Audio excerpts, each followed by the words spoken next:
All right. Hello everyone. Good evening.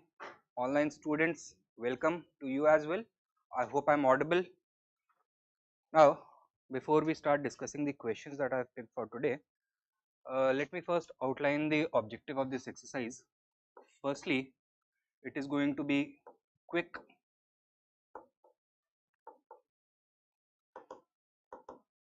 revision of the entire syllabus with focus upon answer writing improvement. So, while I am going to provide model answers for all the questions that we discuss and even for the ones that we do not, main focus of these classes is going to be on instructing you how to structure the answer, how to decode the demand of the question, what exactly is the question asking you. First you get to know that. On the basis of that, decide what should be the different components in your answer, as in how many subheadings your answer should have, how to order those, which should come earlier, which should come later, right? How to begin the answer on the basis of this analysis and then how to end the answer. तो हमारा ज़्यादा focus इसके ऊपर होगा. I am going to conduct this class with the basic assumption that आप लोगों ने एक बार अपना modern history cover कर लिया है, right? And साथ में इसका revision होने वाला है. So these classes are not going to have any teaching component where I'll be imparting some additional content to you. Rather, I am going to be telling you how to use that content for writing answers. Main focus ये रहेगा. Now since we have only 3 days, तो time हमारे पास काफी compressed है. So our objective is to do roughly 14-15 questions every day, of which I may ask you to write 2 or 3 questions in the classroom itself. Apart from that, if let us say I have 14 questions for today and we are not able to get through those, so these are for you to do. ठीक है, तो उसके बाद हम question number 15 से आगे cover करने की शुरू करेंगे. While the classes have been scheduled from 5 to 8, क्योंकि टाइम कम है हमारे पास, I may be extended it by a little bit, maybe half an hour or so. ठीक है, everybody is cool with that? चलिए शुरू करें. Okay. Now, if you survey the questions, तो first 1, 2, 3, 4, 5. First 5 or even 6 questions are associated with the advent of Europeans and the beginning of British ascendancy in India, right? Now, read each of these questions once and tell me कि आप लोग खुद से कौन सा वाला answer लिखने में कंफर्टेबल हो.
देख लिए सारे क्वेश्चंस? तो बताइए इसमें से अगर एक चूज करना हो तो कौन सा होगा? Number 1, raise your hands. Nobody? Number 2? Okay. Number 3? No one. Number 4? All right. Number 5? And the last one? All right. So number 4 में, sorry, number हाँ 4 में ज़्यादा लोग इंटरेस्टेड दिख रहे थे, So this one I'll leave for you guys to attempt. Rest I'm going to discuss. Okay. So beginning with the first one.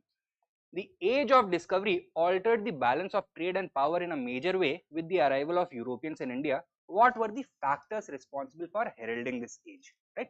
Model answer दिया हुआ है, खोलना नहीं है, बंद कर दो उसको, यहाँ पे फोकस करो. ठीक है. I'll advise that you keep a pen and paper ready so that you can follow along. Now, what is the exact demand of the question? क्या है? We need to identify the factors responsible for the onset of the age of discovery.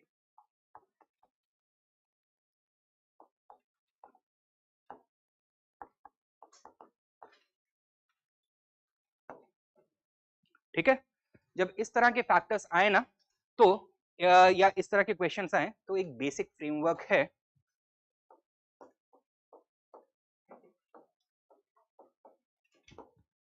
Social, political, administrative, cultural and economic, right? So these are the possible broader dimensions that you can address. इसके through आप ये factors को extrapolate कर सकते हो.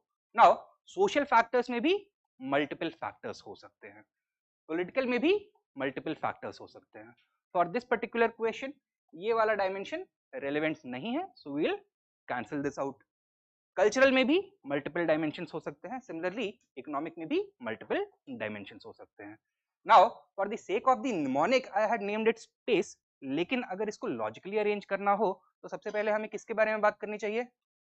Economic factors. तो 3Gs में भी सबसे पहला गोल्ड आता था, right? That is why economic factors पहले होना चाहिए. उसके बाद क्या आना चाहिए?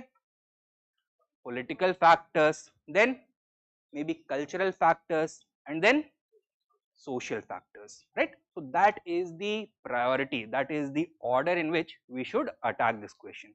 Clear hai? Now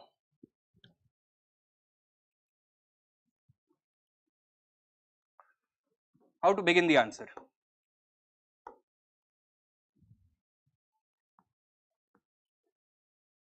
कैसे कर सकते हैं?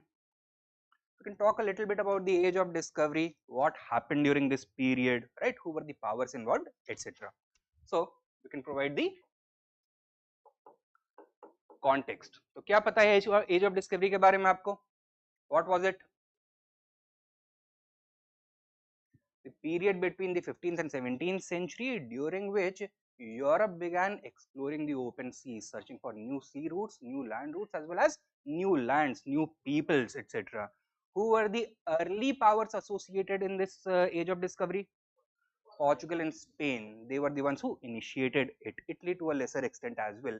And later on, who emerged as the major players? The British, Dutch and the French. ठीक है? So by the end of the age of discovery, the age of Portugal and Spain had already been eclipsed by the rise of the British, French and Dutch star. ये इतना है. यहाँ पे हमको इतना पूरा लंबा चौड़ा कहानी बताने की जरूरत नहीं है. Can simply say the age of discovery within brackets 15th to 17th century represented a period or represents the beginning of the modern age, right? During this period, a number of European explorers undertook exploratory expeditions to discover new routes, lands and peoples. And साथ में क्या बोल सकते हैं? That this age of discovery was brought about by a combination of multiple factors. So you have linked the introduction to the subsequent portion of the answer. Clear? Then will come the factors. कौन कौन से? सबसे पहले economic factor. So what was the economic urge felt in Europe to bring in the age of discovery? A rising demand for oriental goods such as spices, silks, other textiles, oriental luxury items as well. Okay? So rising demand.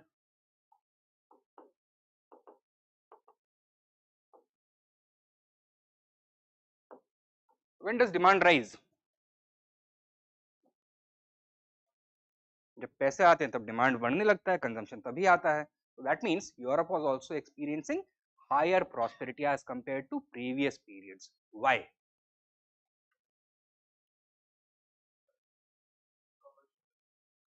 A commercial revolution had taken place, but this was also preceded by a sort of an agricultural revolution. ठीक है, agricultural revolution क्यों आया था?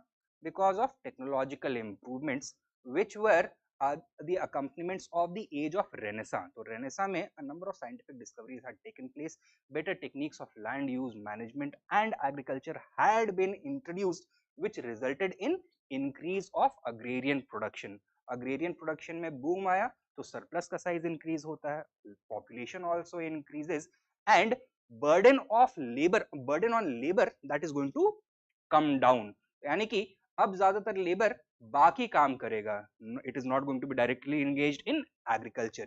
So as a result of this, दो चीजें हुई. First of all, secondary economic activities are going to start increasing, that is artisanal production, trade, crafts, etc. and commercialization of crafts is also going to take place. साथ में prosperity बढ़ रही है तो aggregate demand भी rise होगी. Demand किसकी rise हुई? ओरिएंटल गुड्स की. Is this clear? तो rising prosperity that can be one factor. और बताइए, अब डिमांड तो रेज हो रहा था but supply of oriental goods वो इंक्रीज हो रहा था या डिक्लाइन कर रहा था? डिक्लाइन कर रहा था. Why? Because of the Ottoman blockade, right? The Ottomans had taken Istanbul and had cut off Europe from land routes, from Asia through land. So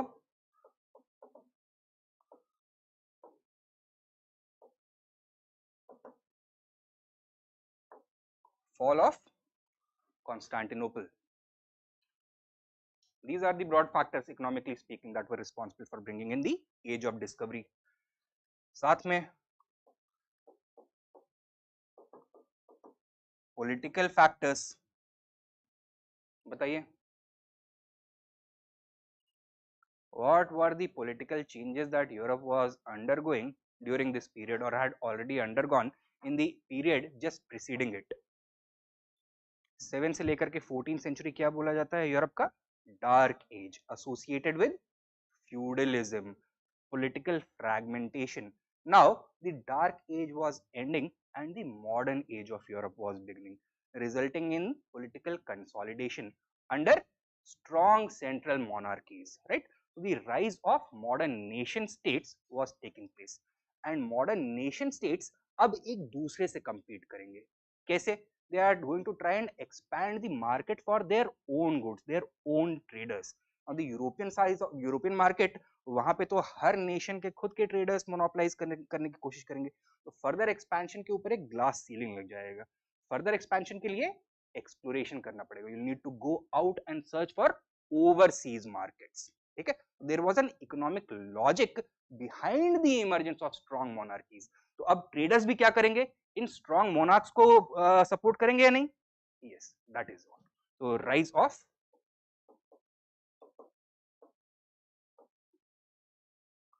strong monarchs.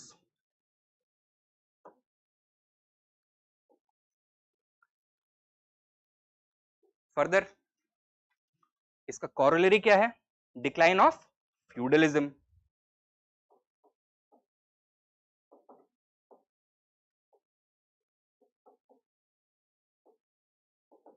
as feudalism declined, what is going to happen in the social dynamic? Mobility increase होगा या decline होगा? Increase होगा. उसकी वजह से if social mobility increases, economic mobility is also going to increase. More and more people can now come out of their agrarian life and start pursuing urban professions such as various types of services, artisanal production, participation in trade, etc. ठीक है, so that is also going to play a very important role in increasing prosperity. This is also an important political factor. Is this clear? Sure. Thirdly, the threat of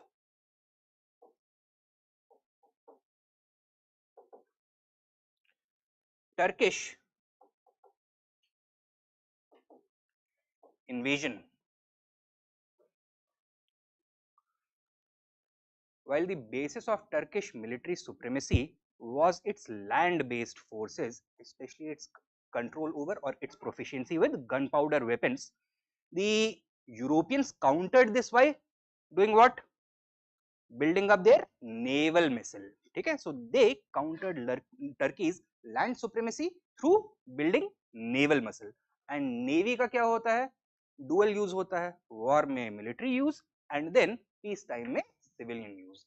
So that is also going to be a very important component. So the kings of Europe, especially of island nations or nations with large coasts, began investing heavily in the enlargement and improvement of their navies. So this brought about a major and rapid improvement in shipbuilding as well. Is this clear? Sure. Then social factors. क्या identify कर सकते हो आप?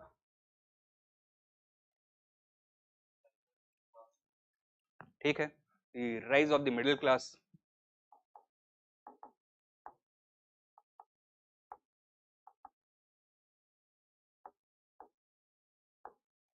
How is it going to influence the, or how is it going to bring in the age of discovery? बताइए. Because they are the ones who are directly involved in trade and commerce. So they are the class that are going to lead the process of funding exploratory missions. Okay, that is what is going to happen. Secondly, और बताइए, decline in the influence of the church. So secularization of Europe's social life.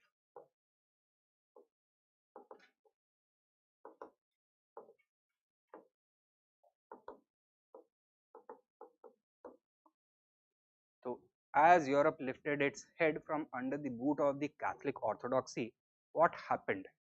It experienced a new wave of freedom that it never had earlier.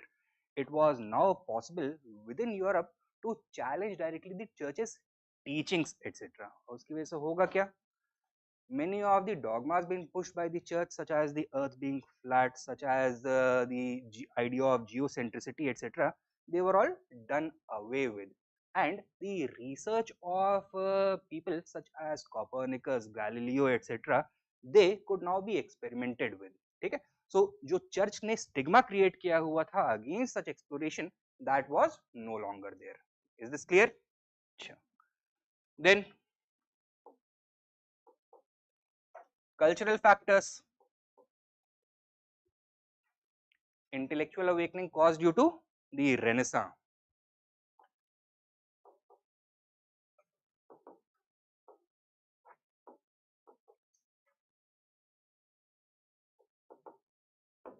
And Reformation. Europe breathed the breath of fresh air and people now began to value explorations. अब यहाँ पे idea क्या था? The church has hidden the true nature of the universe from us. The church has hidden the true beauty of God's creation from us. So we now need to go out and investigate. We need to further understand the beauty of God's creation. That was the idea. Okay? So a zest for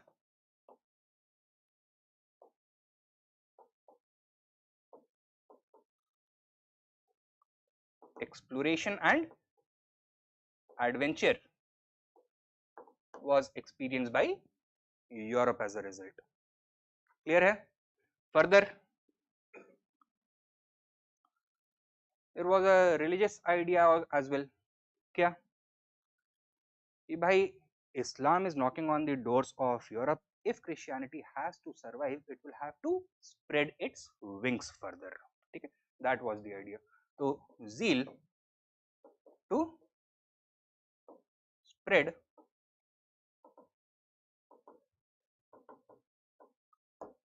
Christianity. Clear hai? So like this we have neatly categorized and ordered the various factors. अब broader factors तो ये चार हमने identify किए हैं, उसके अंदर कई सारे multiple sub factors. So that should tell you something important about the nature of answer writing for UPSC Mains. क्या?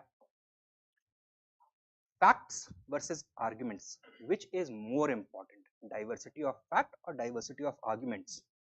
Arguments are always going to be more important. तो आप अपने आंसर को एनरिच करने के लिए ये मत कोशिश करो कि मैं वहां पे डेट्स, नेम्स ये सब लिख के आऊं, रादर अपना डायमेंशनल एनालिसिस को और एक्सपैंड करने की कोशिश करिए. ठीक है? How to conclude the answer?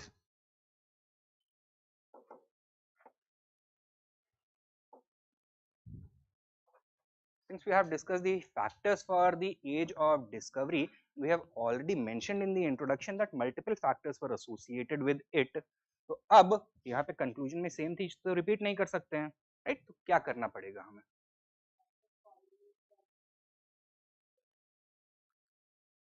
हाँ, तो go back to the wording of the question. Exactly क्या है? The age of discovery altered the balance of trade and power in a major way. So this should provide you a clue कि आपको conclusion में at least किस direction में लेकर के जाना है. We have to establish the forward linkages of the age of discovery with the coming age of European colonization, colonialism and imperialism. ठीक है? तो you can say that the age of discovery was a seminal episode of the modern world which shaped the dynamics of trade and power over the subsequent 4 centuries. It led to the emerging dominance of Europe, colonialism and imperialism. So forward linkages.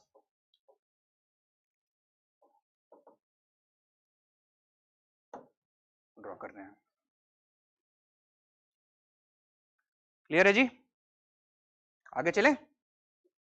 Online students, I hope this is clear.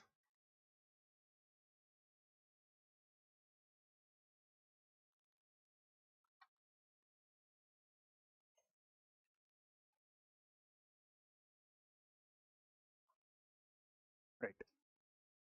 Thank you. Now, moving along to question number 2. Despite enjoying an early lead in colonizing the Indian Ocean region, the Portuguese were not able to create an enduring empire. Discuss. Question समझ में आया है? What is the exact demand of the question?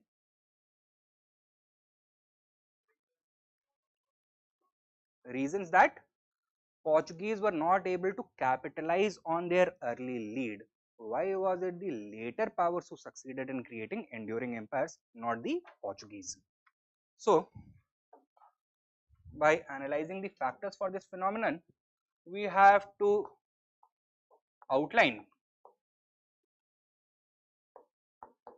the limitations of Portuguese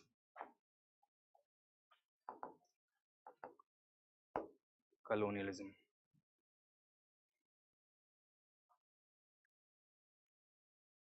ठीक है? तो यहाँ पे जो शुरुआत करनी है वो तो हमको पता है क्या है.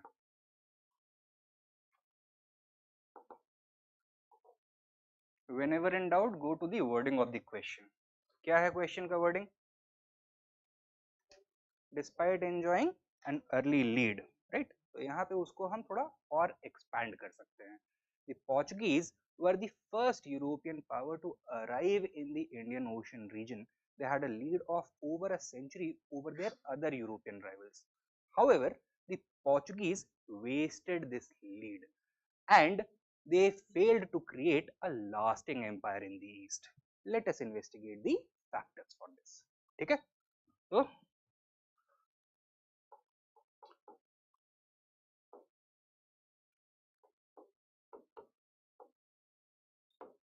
जो भी अर्ली लीड है उसको और एक्सपैंड करना है, वही वाला कॉन्सेप्ट. ठीक है?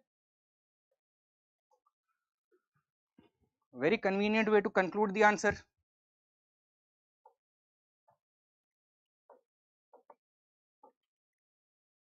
क्या हो सकता है? पोर्चुगीज क्या कर रहे थे? In a historical sense what were they doing? They were teaching others through their mistake कि कौन सा पाथ नहीं ट्रेड करना है. तो द पोर्चुगीज जैसे फोटो प्रिंट करने के लिए नेगेटिव इमेज होता है ना, तो नेगेटिव्स वो नेगेटिव बना रहे थे कि ये चीज नहीं करनी है इन्हें आगे जा करके. That is the note on which you can conclude the answer. You can say that the late arrivals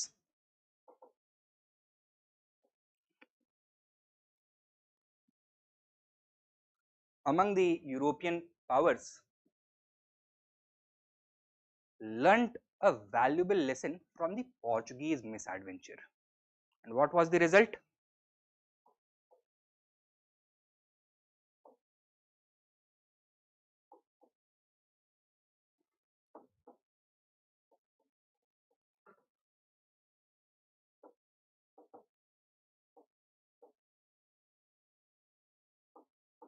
Result क्या था? By neither are they going to commit the same mistakes, nor are they going to have a similar end, resulting in the longevity of their imperial enterprise.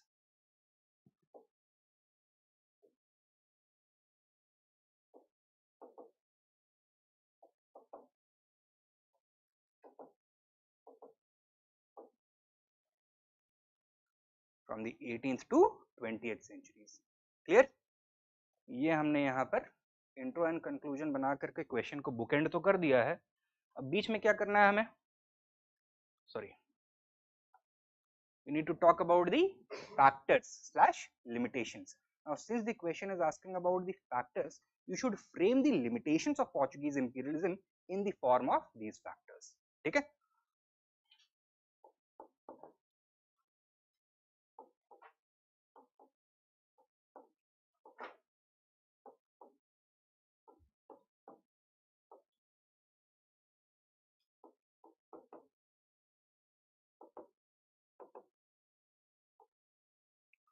Factors for the failure of Portuguese imperialism.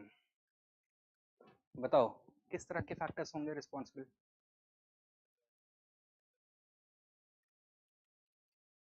Once again broader dimensions के अंदर आपको inner dimensions ढूंढने हैं, तो space वाला आप यहाँ पे भी अप्लाई कर सकते हो.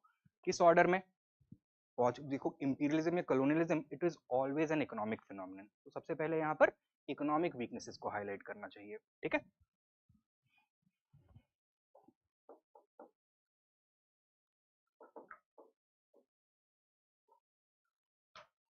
Now in the examination you may not choose to give this subheading economic weaknesses, rather जितने भी इसमें arguments हैं you may write them as individual points, but जितने भी economic weakness वाले points है ना सबको एक साथ लिखना, so that without telling the examiner that आपने अपने आंसर को 4 headings में डिवाइड कर रखा है, 3 headings में डिवाइड कर रखा है, that should shine through the quality of your arguments. ठीक है?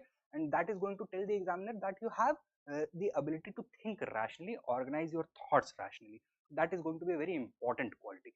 चाहो तो आप इसको explicitly economic weaknesses mention कर देते हो, लेकिन कई स्टूडेंट्स के बीच मन में डाउट होता है कि यार मैंने केवल 4 पॉइंट्स अगर लिख के आया तो उसको लगेगा कि इसमें तो 10 होने चाहिए थे, तो उसको कैसे क्या सही स्ट्रैटेजी होगा. तो आप 10 पॉइंट लिख के आओ, लेकिन ये 4 हेडिंग्स में आप एक्सप्लिसिटली नहीं करोगे, इम्प्लिसिटली करोगे उसको कैटेगराइज. ठीक है? अब बताओ क्या economic weaknesses?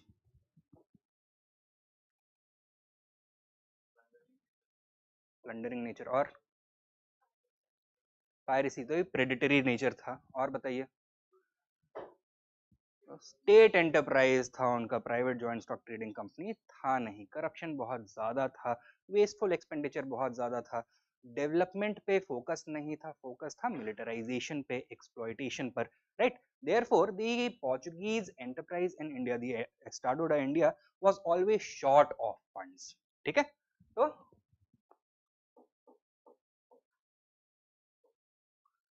Predatory attitude, rent seeking behavior,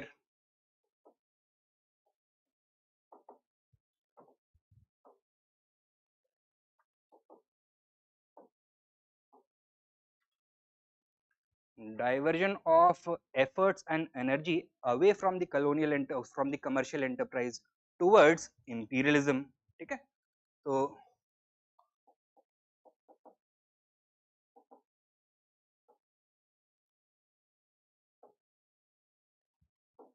or you can say neglect of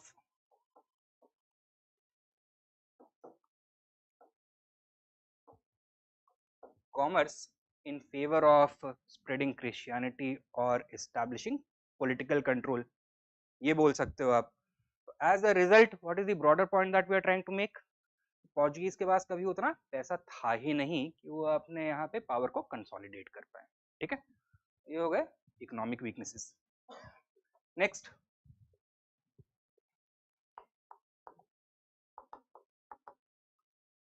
political factors. बताइए क्या हो सकते हैं. देखो, first of all the Portuguese enterprise in India, since it was managed by the state, therefore जो Portuguese governors India में होते थे, could they act with absolute freedom or would their hands always be tied? Their hands would always be tied. So the Portuguese state in India suffered from a sort of perpetual policy paralysis. जो NDA 2 government को बोलते थे ना 2009 से 14 वाली policy paralysis, तो उस तरह का यहाँ पे कुछ मामला चल रहा था. तो inefficient decision making. Secondly, was the Portuguese empire in the east the only Portuguese empire, overseas empire? No, there has a large colony in South America. ठीक है, कहाँ पर? Brazil में. Which of these was more important for the Portuguese? Brazil was far more important. Therefore, imperial priorities of Portugal were tilted towards South America rather than the Indian Ocean region. So,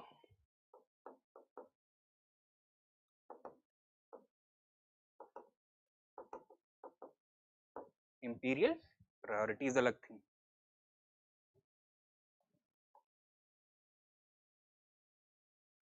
Then वही वो rent seeking behaviour में हम उसको already cover कर चुके हैं. ठीक है, इसके अलावा आएंगे उसके ऊपर, बट उसके अलावा और कुछ.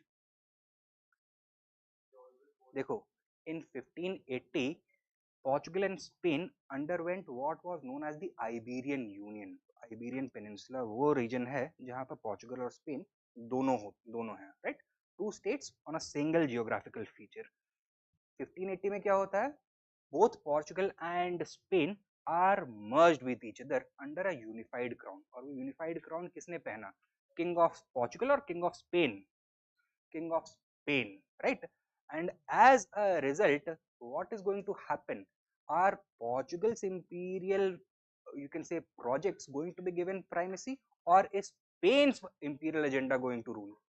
Spain's imperial agenda. So while the Portuguese had some involvement in the Indian Ocean region, the Spanish had none at all. ठीक है, तो इसके बाद से जो अटेंशन इंडियन ओशन रीजन को मिल रहा था वो और कम हो जाएगा. ठीक है, तो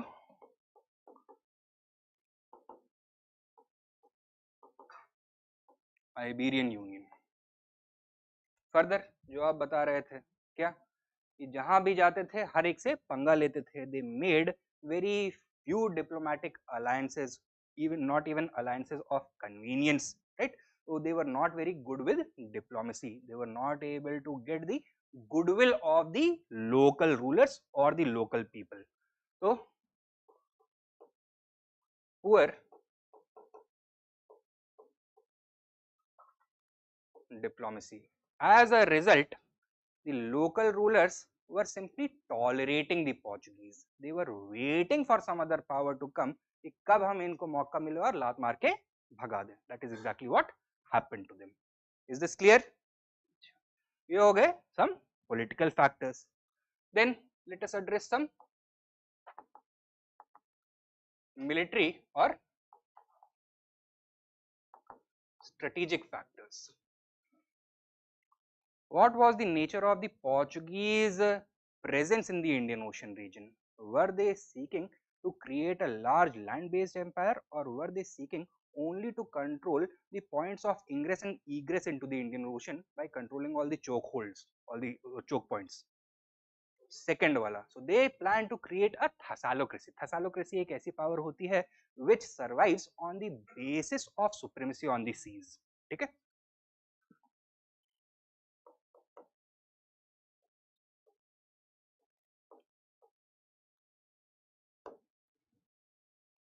समझ में आया इतना?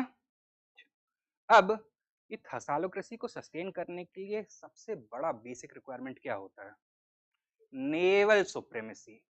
In Portuguese enjoyed naval supremacy in India only in the 16th century.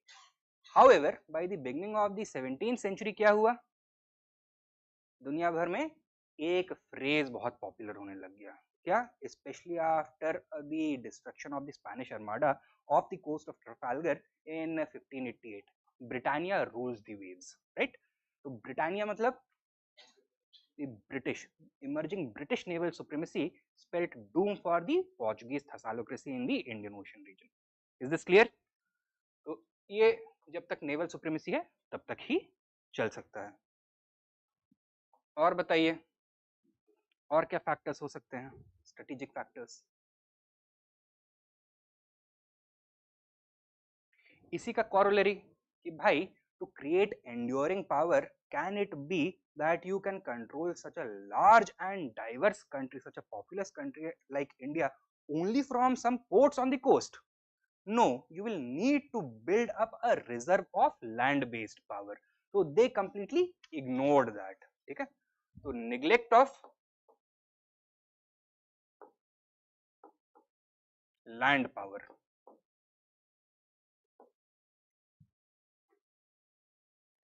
ठीक है, then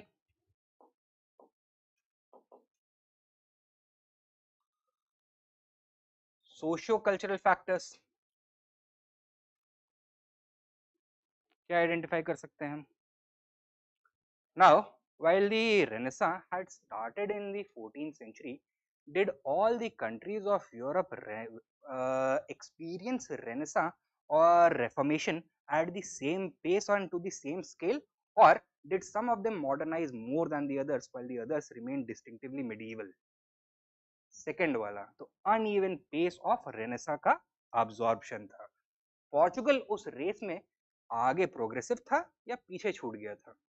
पीछे छूट गया था। तो in comparison to the other powers of Europe, the rising powers of Europe, Portuguese were being left behind. So they were a decidedly medieval power in an increasingly modern Europe.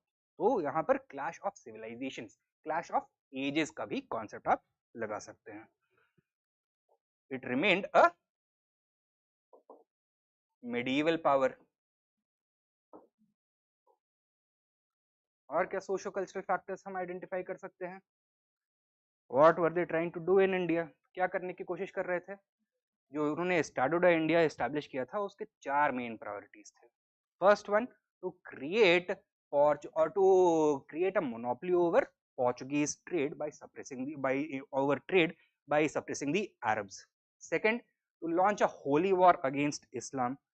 Third, to create a Portuguese Christian empire in the East. And fourth, to rule this empire. ठीक है, तो इसमें से दो के तो आपको openly religious motives देखने के लिए मिल रहे हैं। And how is this strategy और how is this policy vision going to translate into policy on the ground level? किस तरह का पॉलिसी अपनाएंगे? Are they going to adopt a liberal religious policy और a bigoted one? bigoted one characterized by forced conversions, massacres, the operation of discriminatory rights on the basis of religion, etc. So did they ever generate the kind of local will or ground will of local support from the local communities that they were controlling, या फिर were they always seen as oppressors and cultural destroyers? Oppressors and cultural destroyers. ठीक है, तो यहाँ पर religious bigotry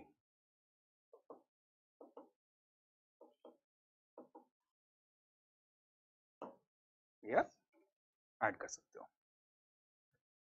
clear है? हो गया आंसर? आगे बढ़े। Next question, analyze the factors responsible for the 18th century Anglo-French conflict in India. Why was it the British who prevailed? So what is the demand of this question?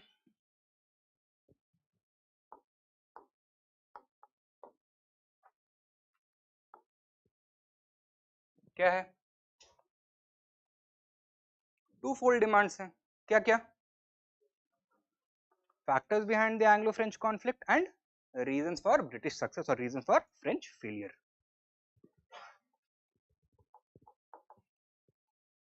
Factors for Anglo-French conflict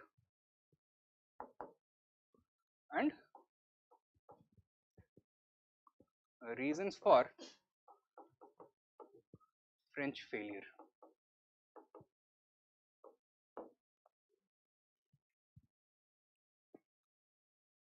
ठीक है, तो आपके main body में जो दो सब headings आएंगी वो पता लग गई आपको क्या क्या है. How to begin the answer. Introduction.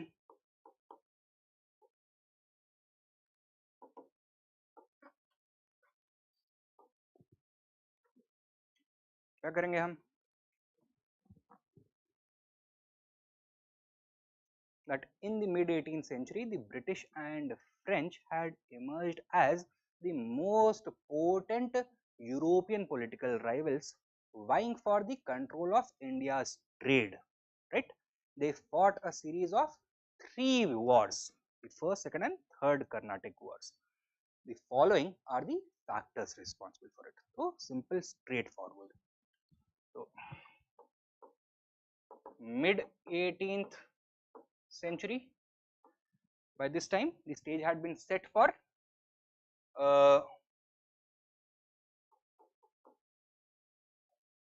European confrontation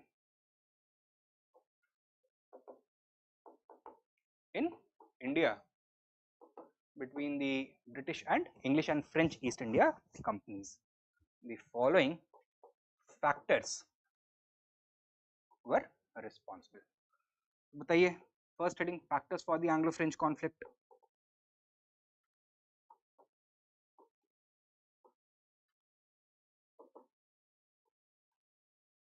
तो अभी लास्ट क्वेश्चन में हमने क्या बोला था?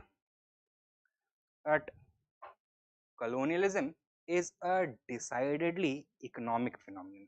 तो सबसे पहले आपको क्या मेंशन करना चाहिए यहाँ पर? इकोनॉमिक फैक्टर मेंशन करना चाहिए. बताइए, what was the economic rivalry between the two? Why was it so important for the both of them? What were they looking to do? They were trying to create a monopoly over India's trade or India's external trade at least. तो maritime realm में complete monopoly दोनों चाहते थे. Why? Because इस समय पर कौन सा इकोनॉमिक फिलॉसफी प्रिवेल कर रहा था? मर्केंटिलिज्म का. Mercantilism sees trade as a zero sum game or international trade as a zero sum game. There cannot be ever a win-win situation. वहां पे हमेशा क्या होगा? I win, you lose. You win, I lose. So until and unless someone has complete control over the trade and the revenues being generated from it, they are always going to keep bleeding wealth. तो यहीं से idea emerge होकर क्या आता है? Drain of wealth का. The fundamental idea behind this mercantilist philosophy is that the wealth of the world is finite. There is no way to increase wealth, right?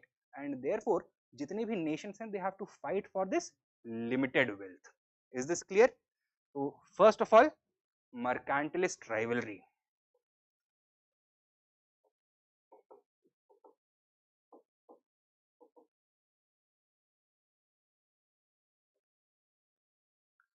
And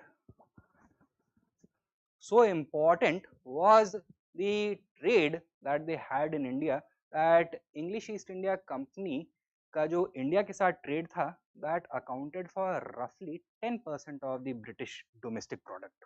ठीक है, तो what is going to happen if you suddenly lose 10% of your economy? It's going to be a big shake-up, right? So similarly, French का भी substantial chunk of their economy was coming from Indian trade. Neither of them wanted to lose this trade, and both of them were also facing some kind of financial stress always. That was due to corruption. लेकिन prevailing mercantilist philosophy की आड़ में ये क्या बोलेंगे? कि हुजूर give me money, I want to beat the French or I want to beat the English because they are eating away into our profits. Once we monopolize Indian ocean trade, we are going to give you healthy returns. That was the logic behind it. Clear है इतना? तो mercantilist rivalry. Secondly,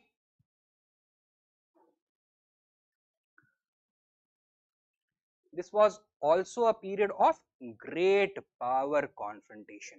ठीक है, जैसे cold war में it was the USA and the USSR, इस जमाने में दुनिया के हेवीवेट्स कौन थे? The British and the French, and they were vying for global supremacy. This they were doing not only in India but simultaneously also in Europe and North America. तो दौर ही जंगों का था. ठीक है, तो broader imperial rivalry between Britain and France, wherein their respective company in the Indies were acting as their proxies. तो इनके proxies ने इंडिया में लड़ाई लड़ी. Is this clear? Further, और क्या फैक्टर हो सकता है?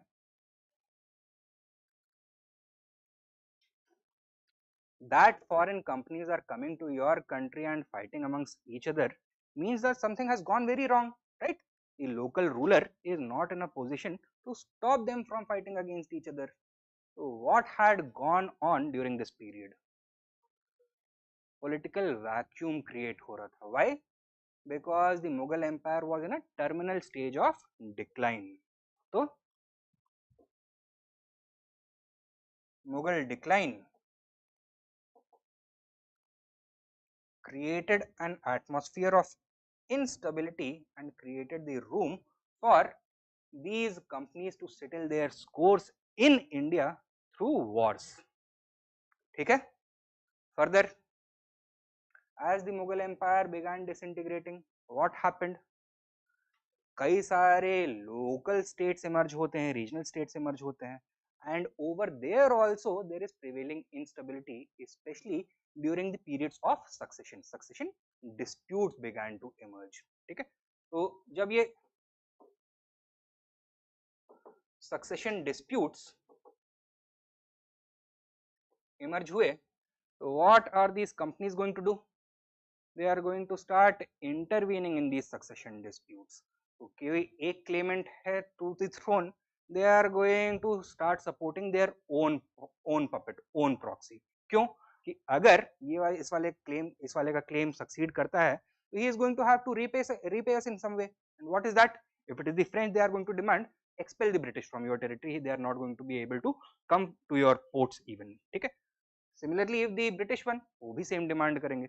So these were the various factors responsible for the Anglo-French war. एक factor और ले सकते हो that during this period it was becoming more and more fashionable for the commanders or governors of these foreign companies to offer the services of their better trained, better equipped military in internal political disputes, in Indian political disputes. So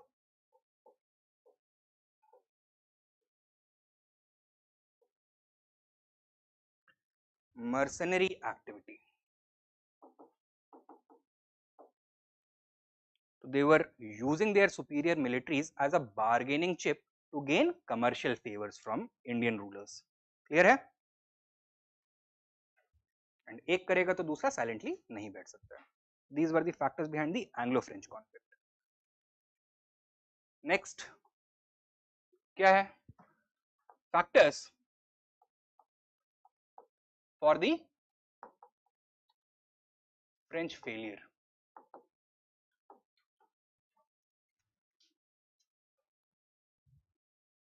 बताओ जी.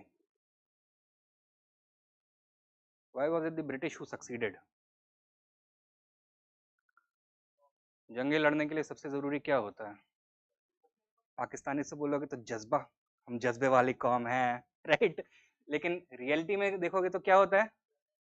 पैसा चाहिए होता है. पैसा किसके पास ज्यादा था? अंग्रेजों के पास हमेशा ज्यादा था. हमें ये बताना है क्यों. बताओ. तो वो तो बाद में हुआ ना. Fighting had been going on for about 20 years before Bengal conquest ever happened, right?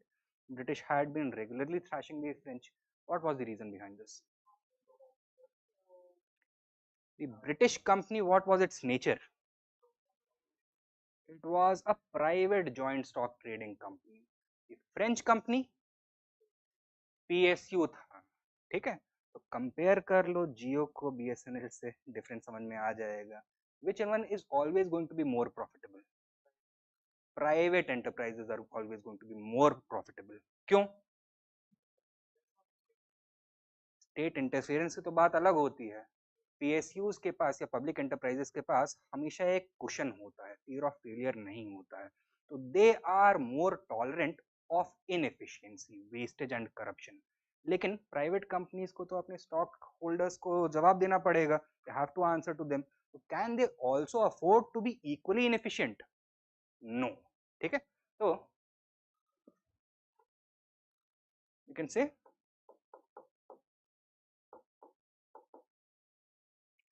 Efficiency के वेक्टर में in the favour of the British एक सिग्निफिकेंट एडवांटेज था, economic efficiency, right?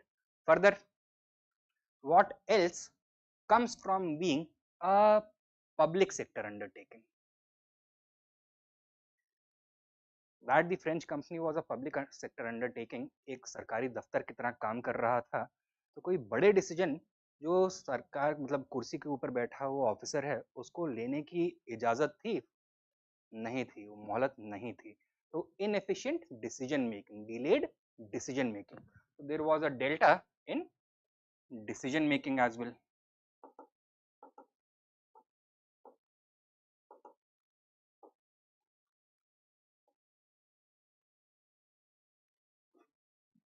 Which exactly time period, what is the exact time period that we're talking about? Mid 18th century. ठीक है? By this point of time, Britain was well on its way to liberalization of their polity. तो 1688 में ही constitutional monarchy बन चुका था. Had France also undergone the same process or not?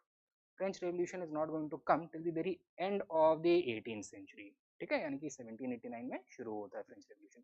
तो France in a political and social sense was still quite medieval in nature. Absolute monarchy था, feudalism काफी strong था. That it was known as the ancien regime in France, old system, the पुराना regime, right? So under that, do you think that merit is going to be the basis for commissioning officers in the French East India Company, or some other factors? Other factors, jack लगा के पहुंच के basis पर, nepotism, that is going to be the deciding factor. Is this clear? So there was a significant difference in the quality of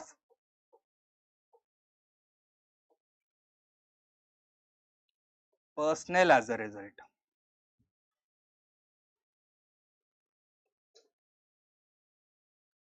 ठीक है? Further, because the British had always had more money, they are going to be able to equip their soldiers better. They are going to be able to pay their soldiers regularly. तो उसकी वजह से क्या होगा? Loyalty among the cadres, loyalty among the troops is going to be greater. Morale is going to be greater. तो पाकिस्तानी अगली बार बोले ना तो बोल देना पैसे से जज्बा भी आता है मेरे भाई. ठीक है, तो ये होगा इधर. ठीक है, that deeper war chest was with the British, resulting in better morale as well among the soldiers. Further, the British also enjoyed a distinct strategic advantage as well. What were their important bases in India? 3 presidency towns कौन कौन से थे? Bombay, Madras and Calcutta. All of them strategically located, all of them ideally located to take command over important coastal areas, trade routes as well as inland regions. On the other hand, French कहाँ पे located थे? Pondicherry, Chandarnagar, etc. Neither were these very favorable harbors, nor were they suitably situated to control the interior either, ठीक है। तो strategic positioning, the French were at a disadvantage and the British were at a significant advantage. Further 1757 क्या होता है? Battle of Plassey. The immense resources of Bengal now fell directly into the lap of the British. Did the French also have anything similar in their hands? Nothing. तो अब तो French seat जो fate है completely seal हो गया था। तो victory at Plassey. Now, majority of the fighting, did it take place on land or at sea? It took place at land. But यहाँ पे भी ब्रिटिश का जो नेवल सुपीरियरिटी है that is going to pay dividends. Why? While the French troops fighting on land could be blockaded from could be cut off from critical supplies that the French were trying to bring in through the maritime route, the British troops always remain well equipped, well supplied. ठीक है, तो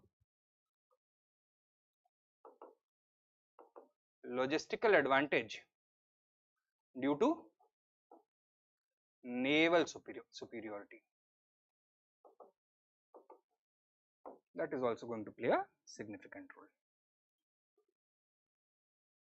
Clear hai? So these were the different factors responsible for the British victory and the French defeat. Now conclusion. बताओ जी, क्या बात कर सकते हैं हम? What was the long-term significance of the British victory in the Anglo-French struggle? क्या? This was one of the very first steps that the British took towards the creation of their great empire in India that lasted for almost 2 centuries. So once again, forward linkages with the success of the British imperial mission in India or in creating the British Raj. तो उसका foundation stone यहीं पे ले किया गया था. That we can do.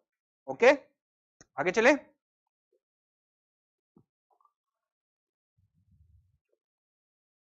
Right. Next question. Political and military factors were at the heart of the success of British imperialism in India. Discuss. So this one you had decided to attempt on your own, na? Let me put the timer on the board.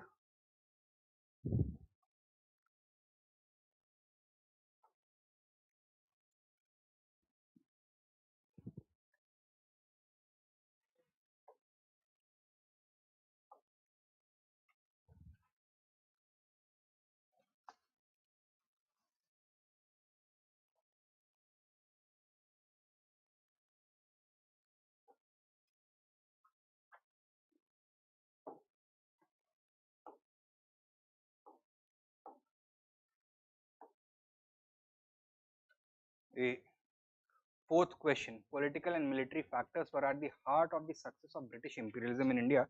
Discuss critically. Your time starts now.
Okay.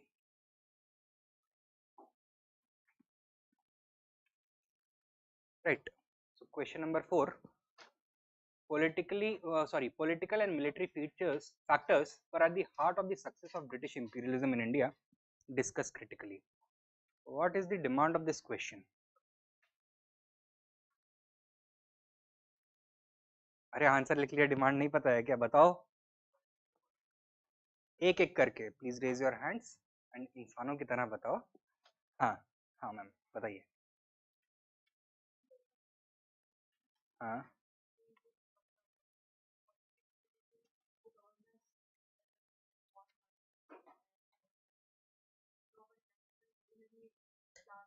Okay.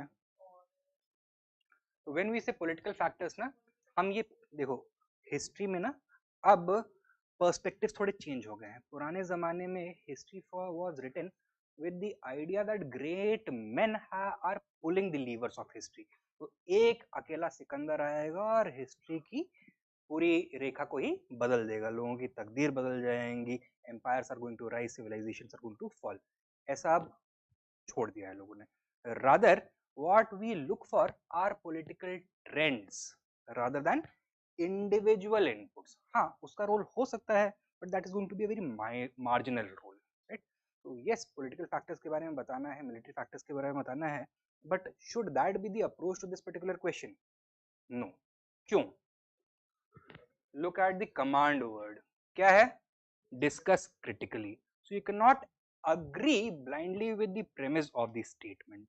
You need to critically analyze it, discuss it, argue करना पड़ेगा, and then you'll have to come to the conclusion whether this premise is a valid one or an invalid one. If valid, to what degree? If invalid, why? ठीक है, ये बताना होगा हमको and में. तो बताओ, were political and military factors the only factors responsible for the success of British imperialism in India?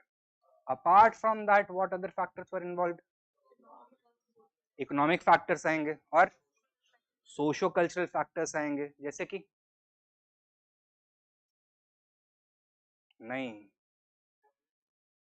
या तो क्लैश ऑफ सिविलाइजेशंस में यूरोप सदियों आगे पहुंच चुका था. India was still in the medieval age, right? Indian society was not a homogenised और not even a unified society. Britain में कल्चरल होमोजेनाइजेशन का प्रोसेस जो है काफी एडवांस लेवल पे पहुंच चुका था. Those types of factors. So there was a national synergy in going on in Europe, right? India में वो फैक्टर मिसिंग था. क्लियर है? अच्छा, इसके अलावा और कोई socio cultural factors? Europe had undergone both the Renaissance as well as the Enlightenment. India में there had been certain aborted attempts of social reform such as the Bhakti and Sufi movements. लेकिन उस तरह का political, economic, social transformation India में नहीं आ पाया था. Further, political factors में एक बहुत highlight करते हैं that Indians lost because Indian rulers में कोई unity नहीं थी. Their personal rivalries or rivalries with Indian rulers seemed far more important than the emerging threat of British imperialism. So that is why they were in fact used as pawns, as tools by the British in their own destruction. ये argument होता है ना? But यहाँ पे एक bigger point हम miss कर देते हैं. क्या? That were the Indian rulers fighting only against a foreign company, or were they in fact fighting a foreign company which was actually acting as the proxy of a global empire? Global empire के proxy की तरह act कर रहा था.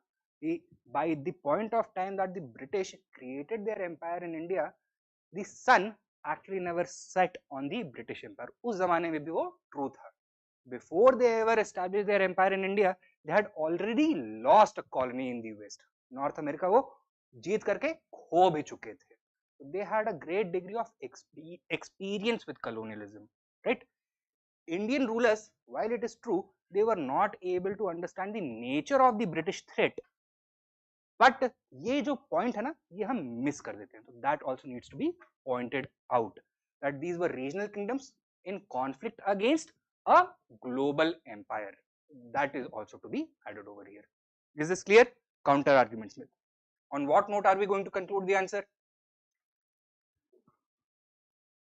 अभी तक आप वकील का काम कर रहे थे, पहले एक साइड से अपीयर हुए, दूसरी साइड से अपीयर हुए, अब जज का काम करना है, क्या फाइनल जजमेंट देना है, कितना वैलिड है कितना नहीं है, बताओ.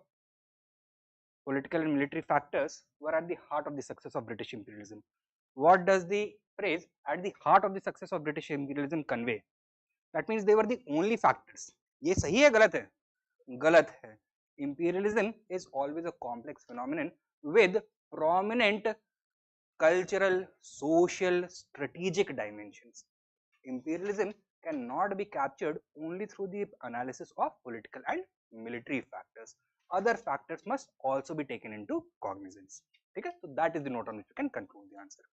All right, समझ आया? हाँ? अरे हाँ भी बोलते तो यूं यूं करके बोलते, समझ नहीं आ रहा क्या बोल रहे हो.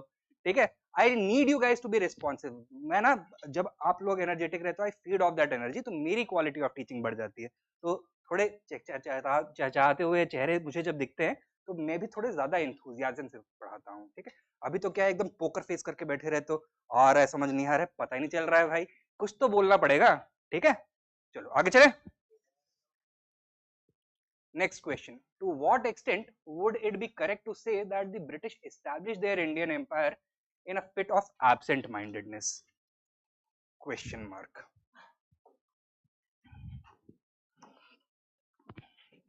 So what is the question actually?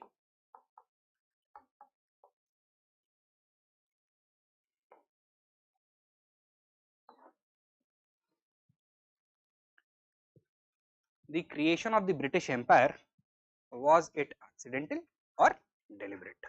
Okay, that is the exact question.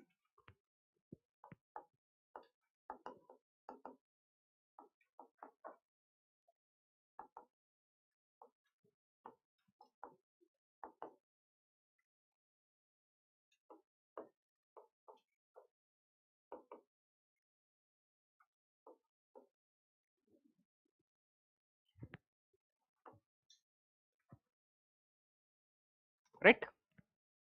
तो अब हमें क्या करना है, ये जो कंट्रोवर्सी है इसको और फ्लैश आउट करना पड़ेगा. तो first we need to make arguments in favour of the accidental creation of the British Empire, and then we need to show that in reality it was a deliberate one. तो यहाँ पे एक thesis आया, एक antithesis आया, और बाद में सिंथेसिस करना पड़ेगा कंक्लूजन में हमें. Is this clear? How to begin the answer?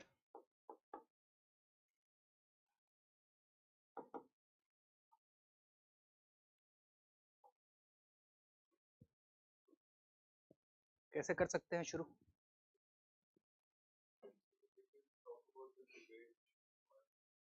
देखो, अगर ऑप्शनल वाला क्वेश्चन होता ना तो I would have encourage you कि यहाँ पे जिसने बोला है the British empire in India was created in a fit of absent mindedness, उसका नाम लिखो, पूरा कॉन्टेक्स्ट बताओ. यहाँ पे I would discourage you in doing that. यहाँ पे उसकी जरूरत नहीं है. In fact it may prove counter productive as well. ठीक है, तो बताओ यहाँ पे शुरुआत कैसे करनी चाहिए? जेनरिक टर्म्स में ही शुरुआत करना है, but generic in the sense कि हिस्ट्री ऑप्शनल ये जैसे नहीं लिखना है, rather GS वाले में लिखना है, but specific to the demand of the question. Explaining the statement, I don't think the statement needs much explanation क्योंकि वो self evident है वो क्या बोलना चाह रहा है. right? बताइए कैसे हो सकता है?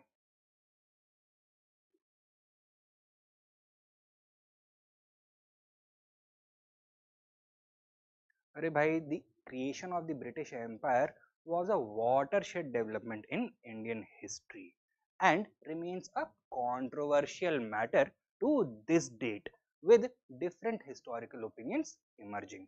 One of the prominent positions is that it was created in a fit of absent-mindedness. Let us investigate. Okay? So simply mention that it is a controversial issue.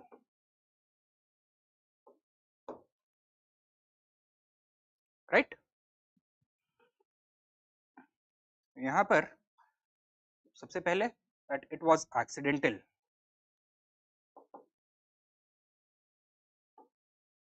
that there was no deliberate design behind the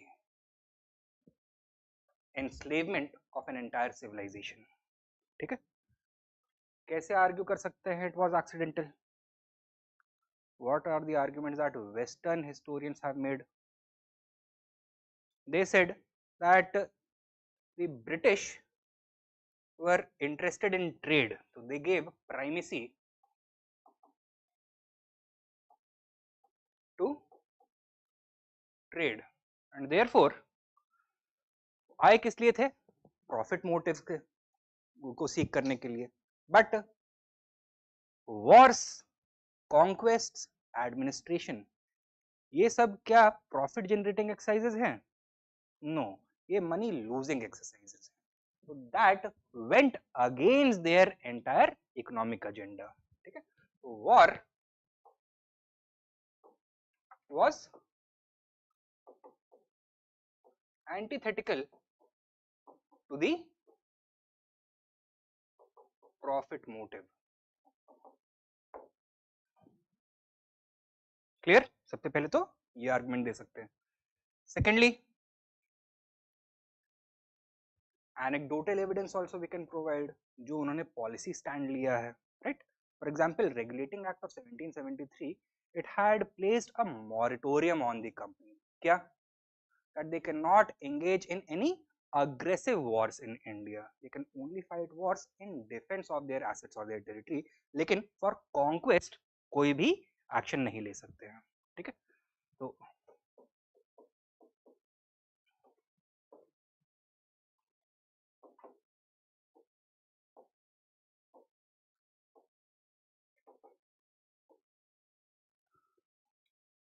was the public sentiment in Britain at the time when the empire was in its early stages of emergence favorable towards conquest in India, or was it against it?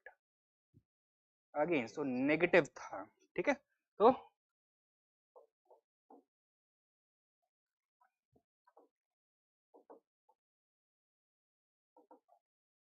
public sentiment was negative and Britain was effectively a democracy, constitutional monarchy था.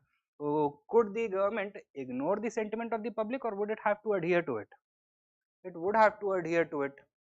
Further, they have cited that by देखो, the government had no intention of occupying territory, of enslaving people, of looting people in India. अगर कुछ हुआ है तो it has been done by unruly and uncontrolled individual officials. So it is not our responsibility. Some bad apples, some rotten apples were involved. ठीक है, तो rotten apple का argument दे करके क्या बोला है इन्होंने? Two things. First of all, due to primitive means of transportation and communication, there was little you can say possibility for maintaining practical control of by the government over the company's officials in India. ठीक है, so practically they were free to do whatever they wanted. By the time that the home government came to know, it was often already too late. ठीक है, तो rotten apple argument में lack of home governments practical control. दूसरा क्या बोलते हैं? When we came to know, did we reward these people or recall them, end their commission? We ended their commission. सबसे important example, Wellesley after the second Anglo-Maratha war. ठीक है, तो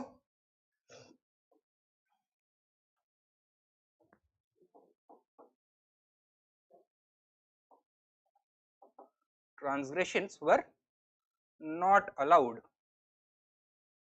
to slide.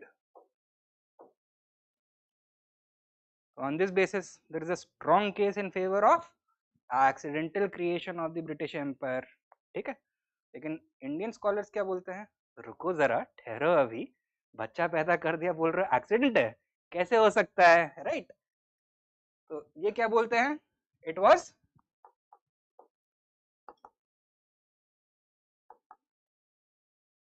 Deliberate. बताओ कैसे?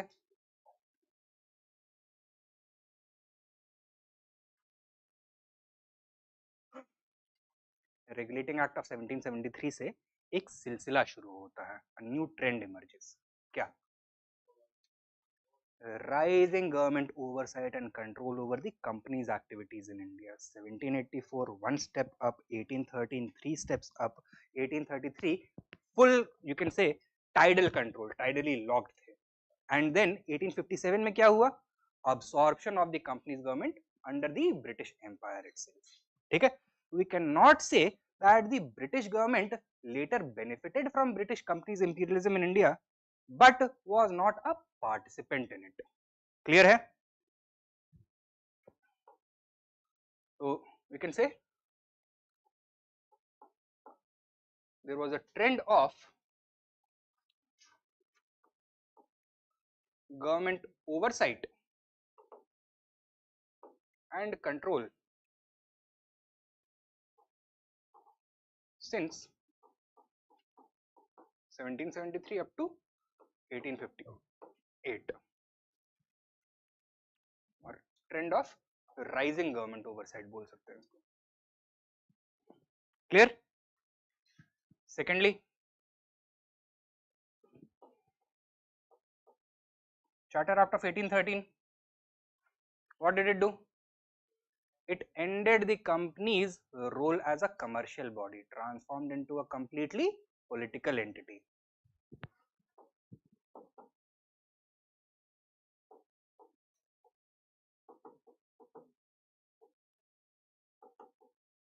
And as a political entity, it looked always to London for instruction. And incidentally, 1813 से ही क्या शुरू होता है? Policy of imperialism was introduced in India. Doctrine of paramountcy was introduced by Lord Hastings. Okay? So that means the British government was directly involved in the creation of the British Empire in British imperialism.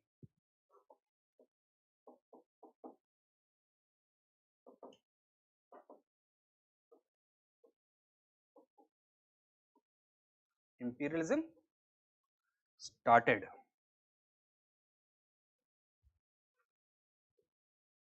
Further,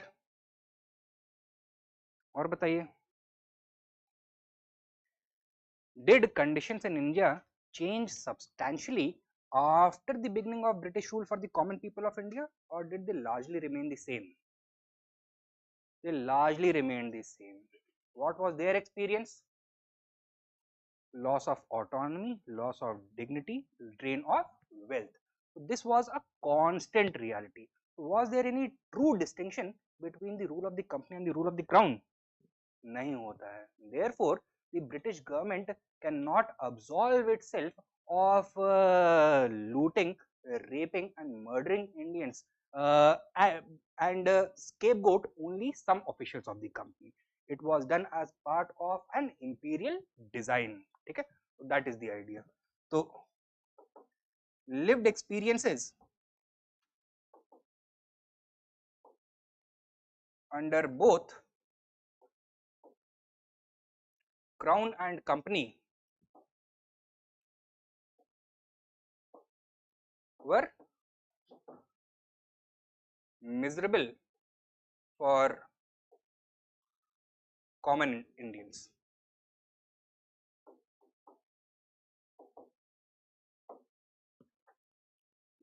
ठीक है?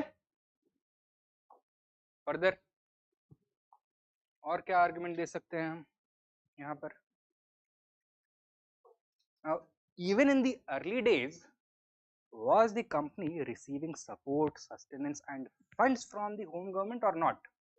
Yes, even while it was fighting wars, so constant funding was being provided. So company received constant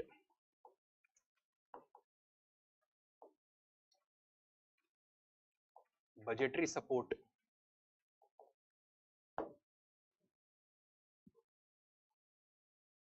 Further, by the 1760s, there were about 63,000 European soldiers fighting under the companies flag in India. तो ये कौन थे? They were regulars of the British Army whose commission had ended, and through charter from the British Crown, the company had procured the permission to recruit them so that they can serve in India. तो बिल्कुल hand in glove वाला approach था early phase में, the crown being the hand or the government being the hand and the company being the glove. ठीक है, तो ये वाला आइडिया है। तो British soldiers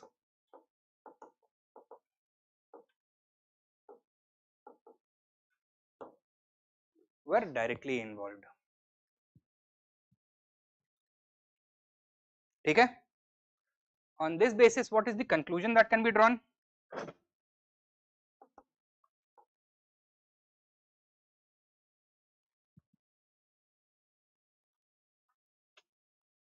Was it accidental or deliberate or somewhere in between?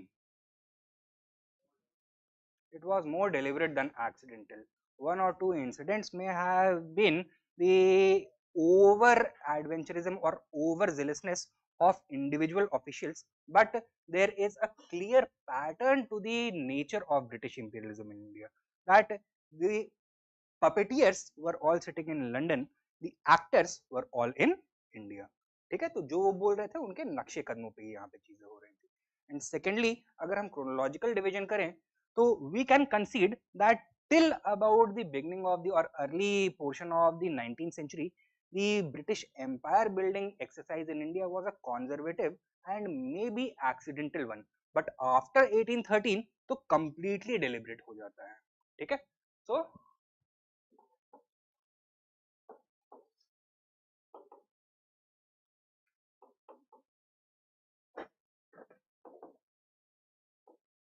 it was more deliberate than accidental। Clear? आगे चले। Next question, number 6. The colonization of India shaped historical development over the next 2 centuries. Discuss this statement in the context of Indian and world history। तो यहाँ पे long term trend को identify करना है। I am going to leave this up to you because I want you to explore कि आप कहाँ तक सोच सकते हैं। ठीक है, तो बाकी जितने भी फाउंडेशनल क्वेश्चन थे इस पीरियड के we have already done. One is for homework. Model answer पे रिलाई मत करिएगा प्लीज, हाथ जोड़ करके विनती कर रहा हूँ। That is going to kill your creativity and your answer writing aptitude. ठीक है, तो जो यहाँ पे सीख रहे हो try to revise the old foundation work that you had done and उसको इस यहाँ पर अप्लाई करो। ठीक है, okay. Next, the British colonization of India was primarily an economic phenomenon.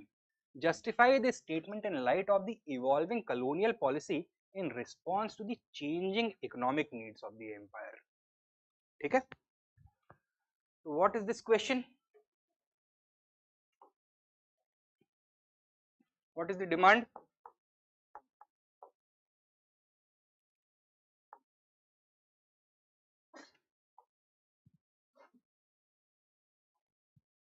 क्या करना है? We need to show, we need to demonstrate that the British Empire in India was primarily here for economic, fulfilling economic objectives। ठीक है, that colonialism was primarily an economic phenomenon। and उसको बताना कैसे है? How do we need to demonstrate it? By showing as the economic objectives of the company evolved or of the British evolved, the policies that they adopted in India, they also evolved in order to fulfill those evolving objectives। Is this clear? So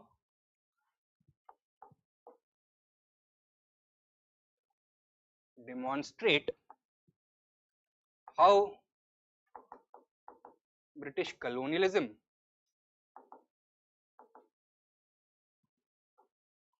was an economic phenomenon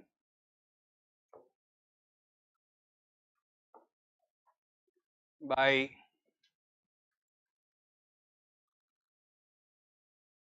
highlighting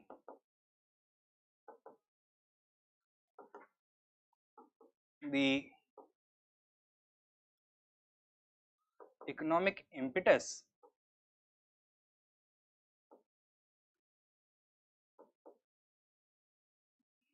behind the evolution of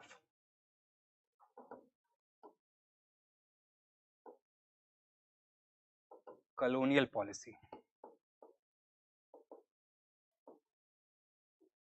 ठीक है, समझ में आया ना exactly यहाँ पे करना क्या है? तो देखो, इन द इंट्रो ऑल्दो थोड़ा हिस्ट्री ऑप्शनल वाला ज्ञान है बट सुन लेना, ठीक है? तो Karl Marx, who was the first to systematically study the nature of British colonialism in India, in writing in the 1860s, he had divided British colonialism in India into two phases. कौन से? Early phase of mercantile capitalism and second phase of industrial capitalism. Then in the early 20th century, 1903 I believe, it was R.C. Dutt, and a retired Indian civil servant, member of the Congress, as well as a Marxist to a certain degree. He also further continued the scientific investigation of the nature of the colonial economy, और जो two part division था उसको बढ़ा करके three part division कर दिया. ही added one more phase. कौन सा? फाइनेंशियल इंपीरियलिज्म का. ठीक है, एंड में ये दिखाया हुआ है that in accordance with the changing economic objectives of the East India Company or the British Crown, their colonial policy, meaning their policy towards the Indian states, that also kept on evolving. ठीक है, ये हमको यहाँ पे बताना है, but obviously इतना सब हिस्टोरियोग्राफिकल ग्राउंडिंग उसका एनवेलपिंग नहीं करने वाले हैं. यहाँ पे ये बोलेंगे that the history of colonial rule in India can be divided into three phases, characterized by evolving economic objectives and priorities.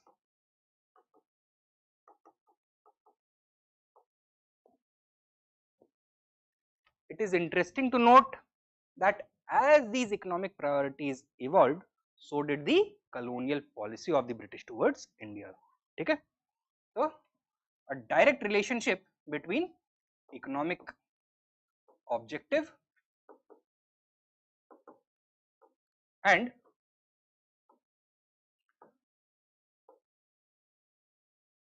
colonial policy existed. Then what do we need to do? Divide the rest of the answer into three phases. कौन सा? Mercantile phase,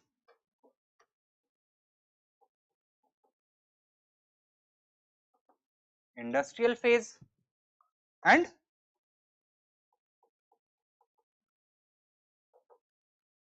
financial phase. ठीक है, अब यहां पर हमें क्या करना होगा कि इनका इकोनॉमिक ऑब्जेक्टिव क्या था मर्केंटाइल फेज में, एंड उसकी वजह से क्या कॉलोनियल पॉलिसी इन्होंने यूज किया. Is this clear? ऐसे ही क्या इंडस्ट्रियल एज में इकोनॉमिक ऑब्जेक्टिव इमर्ज हुआ एंड क्या पॉलिसी इन्होंने अडॉप्ट किया. फाइनेंशियल फेज में what was the objective, what was the policy as a result. Is this much clear? Mercantile phase, what was the nature, direction and balance of trade? Mercantile phase कब तक बोला जाता है? Up to 1813. ठीक है, so that is right from the beginning up to 1813. This also you can divide into two parts. कौन सा? Before 1757, after 1757. What was the nature of trade with India? Were the British procuring raw material or finished goods from India at this stage? Finished goods, primarily textiles of different varieties, right? Because they were in huge demand across the rest of the world. Europe से लेकर के Middle East, Indonesia, South East Asia, China, सब जगह पर. ठीक है, British tried to purchase them and sell it off at profit. Is this clear? तो इसको बोलते हैं mercantilist phase. Before 1757 what was happening? The British did not have much to offer to Indians. India was largely self-sufficient. जो भी trade करता था वो अपने नेबर्स से करता था. That was not controlled by the British, right?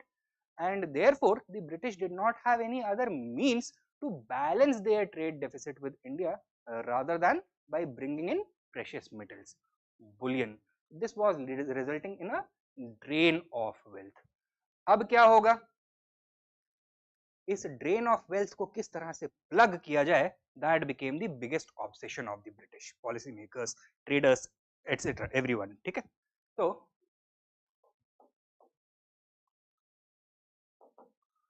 Plugging the drain of wealth.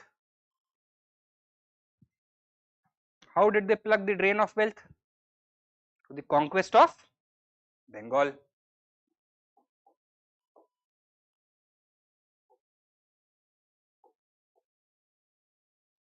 Battle of Plassey and Buxar transformed them into the rulers of Bengal. They consolidated their control over the rich revenue of Bengal, and instead of bringing in fresh bullion back from Britain, they started churning the huge revenues being generated from Bengal into their trade. ठीक है, तो ये था before 1757, मतलब 70 up to 1757. After 1757, their biggest priority became ensuring high profits.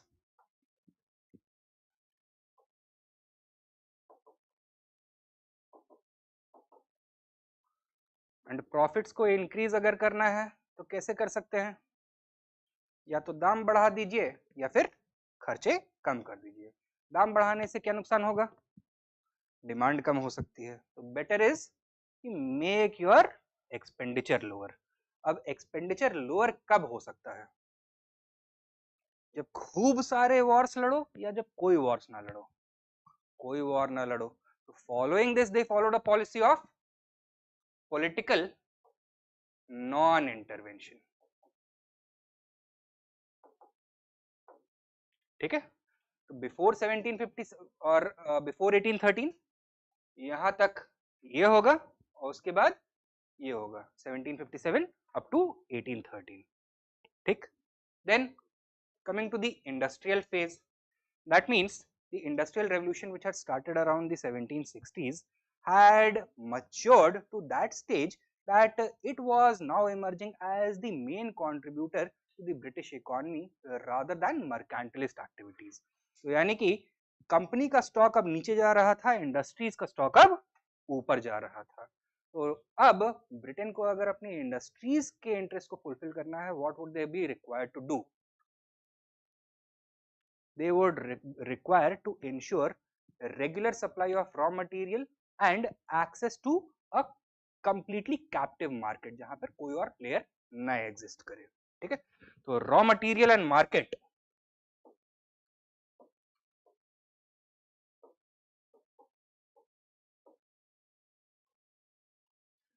they became the chief obsessions of the British policy makers from this point onwards. How did it reflect in the colonial policy? Are they going to continue with their policy of political non-intervention or are they going to abandon it in favor of aggressive conquests, imperialism? क्योंकि जितना area आप control करेंगे उतने ज्यादा resources, उतने ज्यादा लोग आप कंट्रोल करेंगे. ठीक है, दैट वाज द आइडिया. तो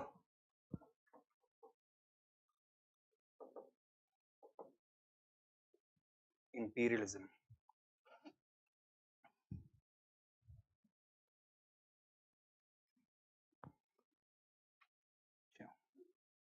And lastly, financial phase, 1857 onwards or 1860s onwards you can say. यहाँ पे क्या हुआ था? Now, industrialization in Britain had reached a stage of saturation. Overheat होने लग गया था. That means for every pound invested into the further expansion of capacity, industrial capacity in Britain, the returns are going to be of a diminishing nature. यानी कि multiplier जो ratio था वो धीरे धीरे अब कम हो रहा था. British by this point of time had accumulated a lot of capital. They did not know what to do with it. अब क्या सोचा इन्होंने कि कहीं ऐसी जगह पे पैसा इन्वेस्ट करते हैं जहां से रिटर्न्स हायर मिलेंगे. ठीक है, तो क्या मिला इनको? इंडिया. रूल था, घर की जागीर थी, तो इसलिए इंडिया में पैसा लगाते हैं. बट पैसा किस तरह से लगाया जाए, so that the Indians or India could be prepared for further expansion of British industries while not emerging as a direct rival, industrial rival to Britain. ठीक है, तो यहाँ पे क्या हो जाएगा, the economic objective is to prepare India or to transform India into a receiver of British capital investment.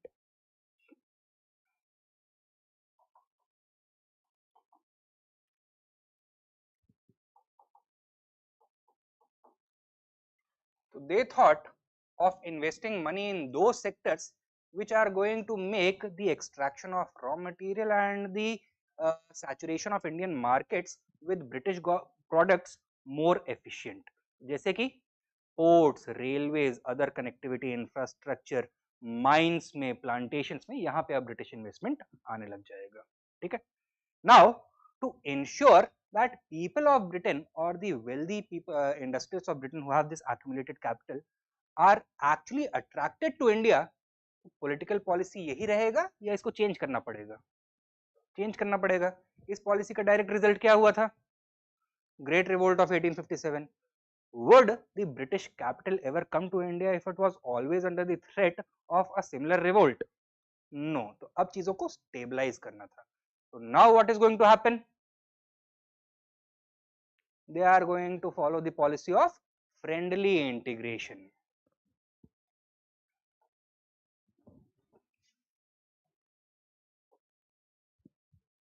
क्या हो गया?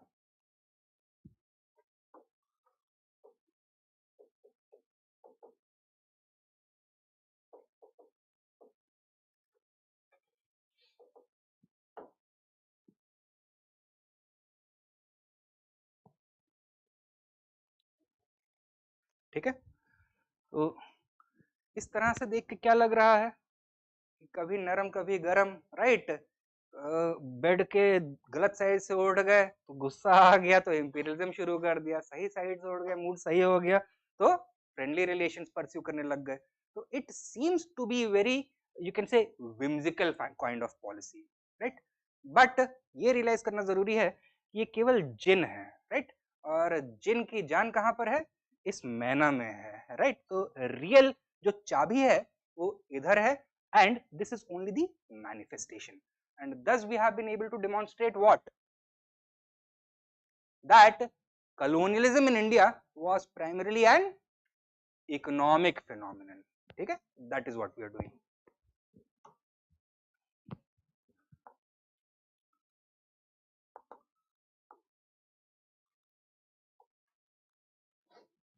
क्या कर सकते हैं? On the basis of this analysis,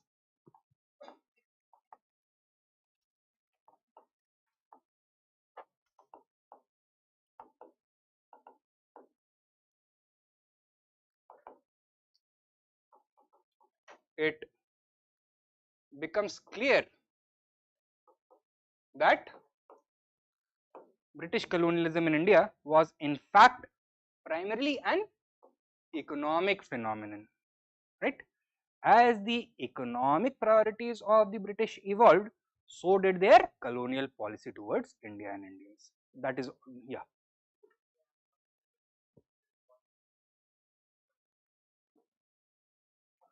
No, because we are looking at the implications of the evolving economic priorities on the political policy. So we are going to talk only about the political policy, right?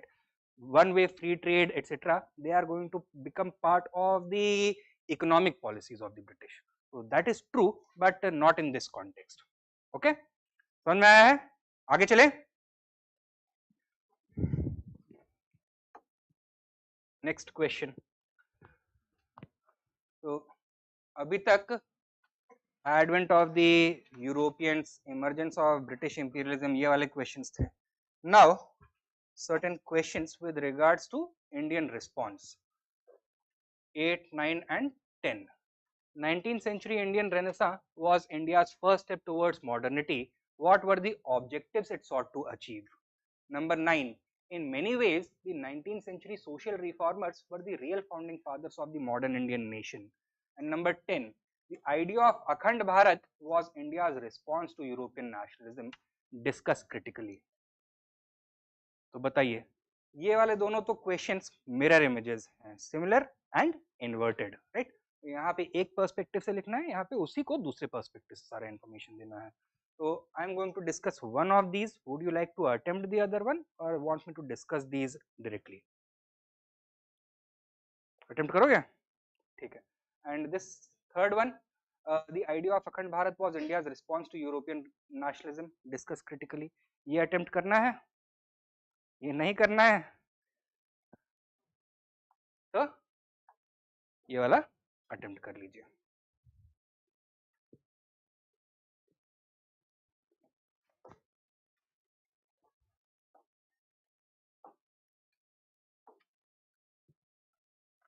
Question number 8. 9 minutes on the board.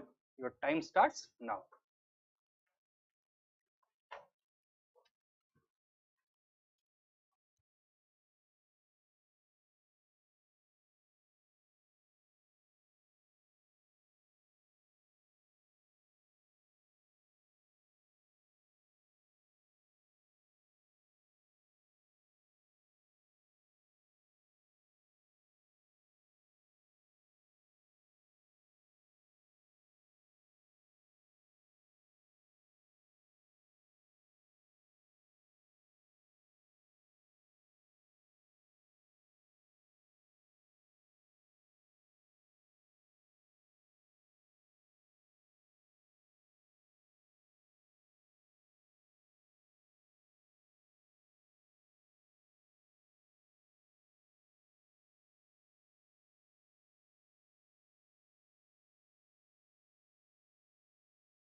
All right.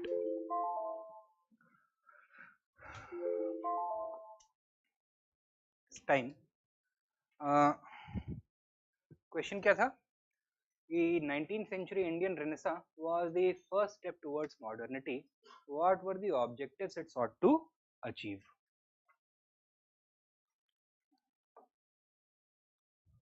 What is the demand of the question?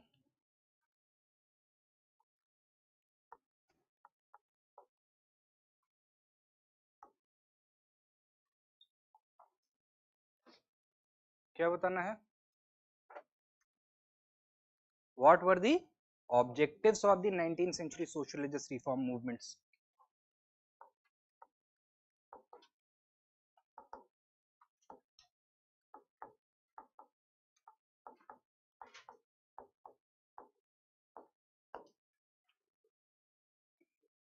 ये बताओ कि इसको present कैसे करना है? How do we have to present it?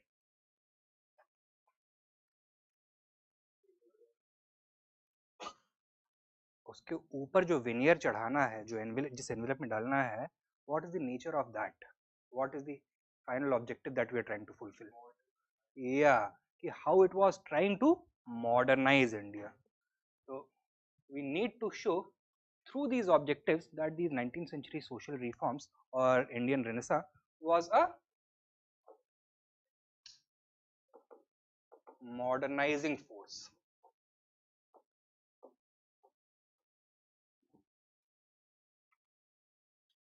ठीक है?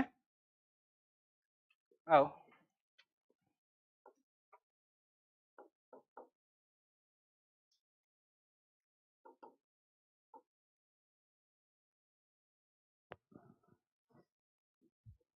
how can we begin this answer?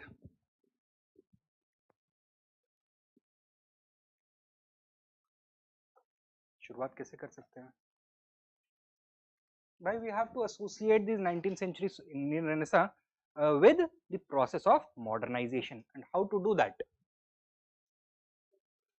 By the 19th century, a realization began emerging that India had been defeated by a modern colonial power, and thus the 19th century social reforms emerged as a response to this awareness. Okay? So it was a cultural and social response to the awareness of defeat, consciousness of defeat.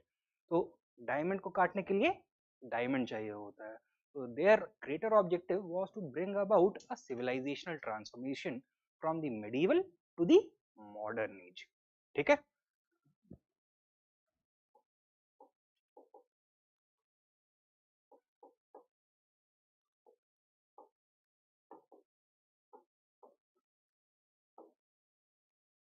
Awareness of defeat. In the 19th century Indian Renaissance was a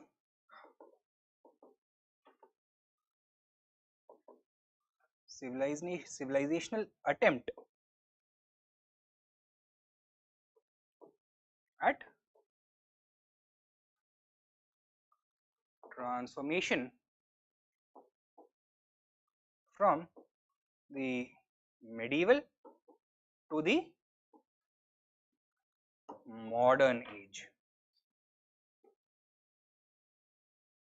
and this is clearly reflected in the broader objectives of the Indian Renaissance.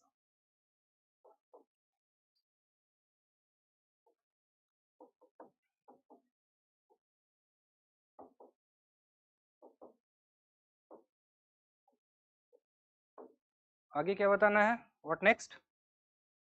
Objectives क्या हैं? Right?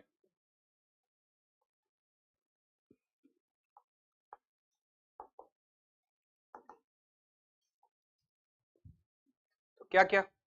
ये 19th century socio religious reform movement, पहले तो दो आपको मिले गए. क्या? Social modernisation, religious modernisation. और उसको प्रेजेंट भी ऐसे करना है. Subheadings you are going to use is going to be in association with modernisation, ताकि पूरा फोकस आपका वहीं पर है. Social modernisation,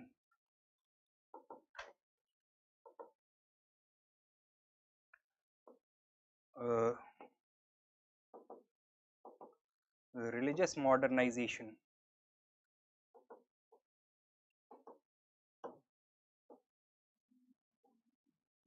cultural assertion. They wanted India not to emerge only as a socially and religiously modern nation, but also as a comprehensive civilization. तो comprehensive civilization का power भी comprehensive होता है, तो उसमें hard power भी होता है, soft power भी होता है. These are all the components of soft power, right? Hard power के लिए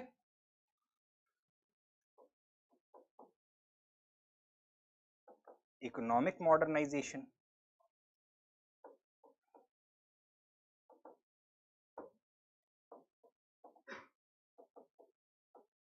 and political modernization.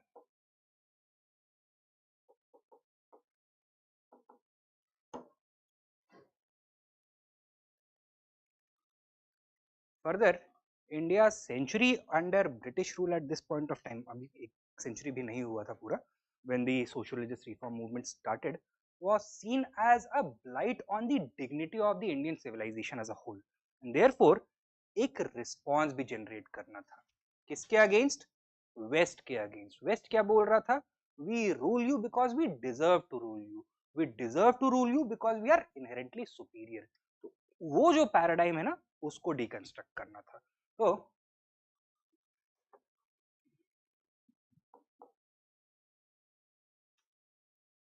Response to claims of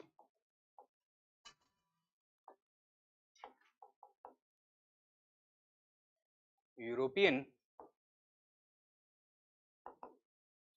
superiority, or we can simply say critique of the West. Clear? ये काम करना है. अब अंदर का माल मसाला आपको पता है कि नहीं पता है? पता है. तो सोशल मॉडर्नाइजेशन कैसे? Social unification, getting rid of the social evils, bringing about a change in the value system. ये तीन चीजें. Religious modernization कैसे? Opening up the religious space to everyone, getting rid of religious disabilities, countering the prevalence of superstitious beliefs and practices, etc. These kinds of things. Cultural assertion कैसे? Revival of lost art forms and ancient languages as a means to assert the distinct Indian cultural identity and resist westernization.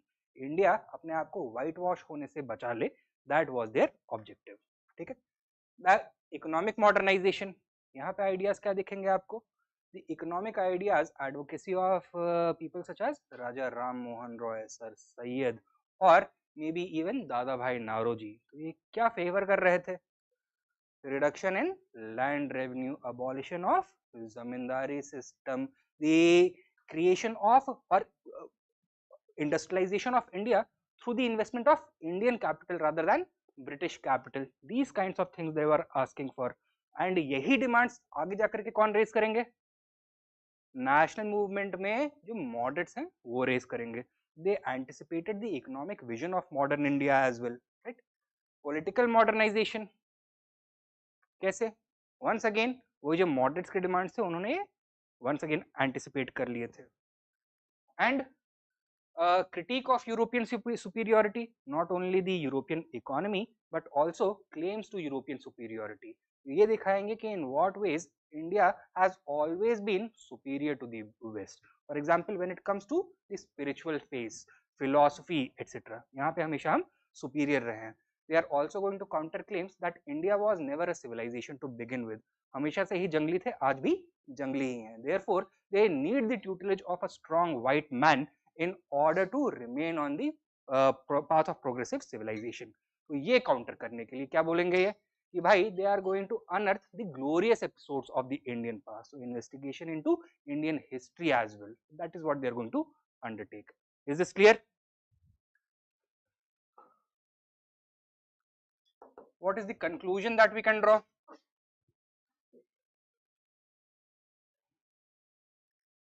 कि भाई देखो, modern India का एक body है, एक spirit है. Body आता है पॉलिटिकल मूवमेंट के थ्रू, नेशनल मूवमेंट के थ्रू। स्पिरिट कौन देता है? यही, ठीक है। तो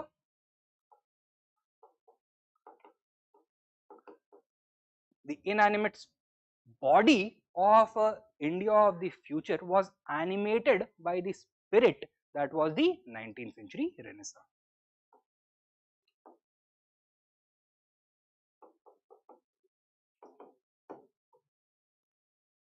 ठीक है, ये बोल सकते हो।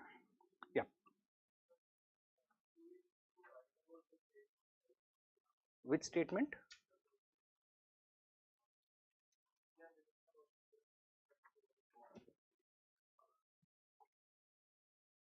The 19th century Indian Renaissance was India's first step towards modernity. So that is what we have done throughout the answer. Now, instead of stating it explicitly, we have stated it implicitly. And in the conclusion also, what have you said?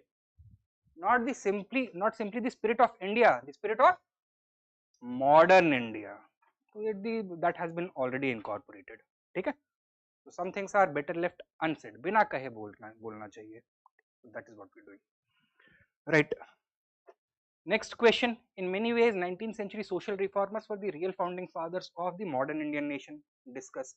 अब यहाँ पे arguments यही वाले आएंगे, but instead of objectives, you are going to talk in terms of significance or impact or achievements. ठीक है, तो उसको address करने के बस perspective change हो जाएगा, content rather same रहेगा, largely same रहेगा. Clear है? Coming to the next question. The idea of Akhand Bharat was India's response to European nationalism. Discuss critically.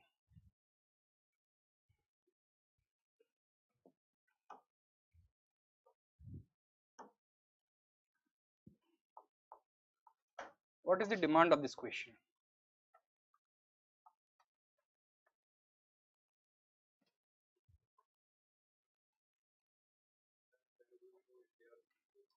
या तो वही आइडिया है कि इंडियन नेशनलिज्म एक आर्टिफिशियल कॉन्सेप्ट है, ऐसा हो नहीं सकता है. एंड ये जो idea of Akhand Bharat emerge हुआ, that was created in response to western nationalism या फिर कलोनियलिज्म. उसको एड्रेस करने के लिए एक इमेजिन्ड कॉन्स्ट्रक्ट को क्रिएट किया गया है. That is the basic idea. And do we have to validate this argument और do we have to critique it? Critique करना है इसको. तो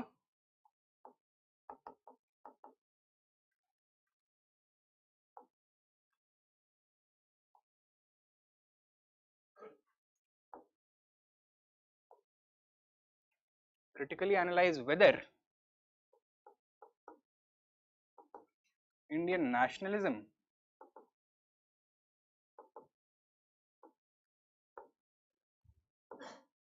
was real or is real or imagined. So when in doubt ना, try to reformulate the question in your own words. तो demand और अच्छे से clear हो जाता है आपको.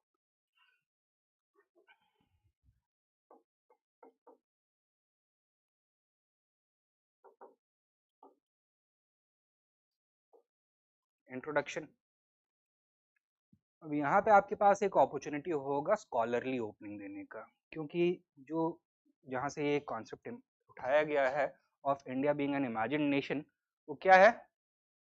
The book Imagined Communities by Benedict Anderson. I am sure आप सबने सुना तो होगा ही ना, इन वन कॉन्टेक्स्ट और द अदर.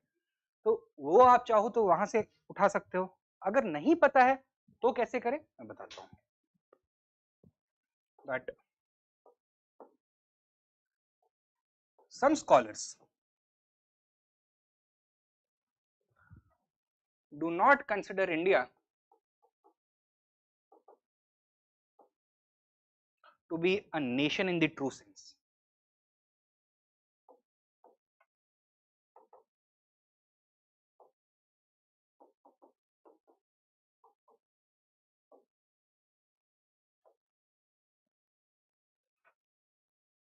ठीक है. Therefore, the construct of Akhand Bharat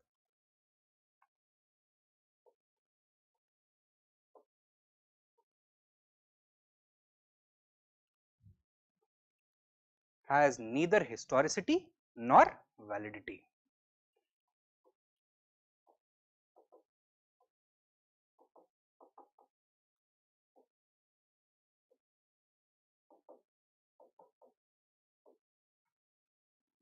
It was in fact both a result as well as a response to European colonialism.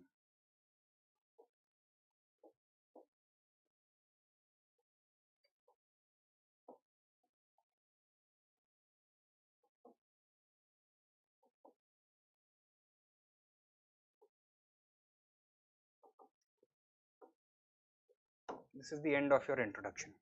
ठीक है, इसके बाद हम क्या करेंगे? Can we make arguments against this entire premise या फिर इसी premise को substantiate करना पड़ेगा पहले? इसको substantiate करना पड़ेगा पहले.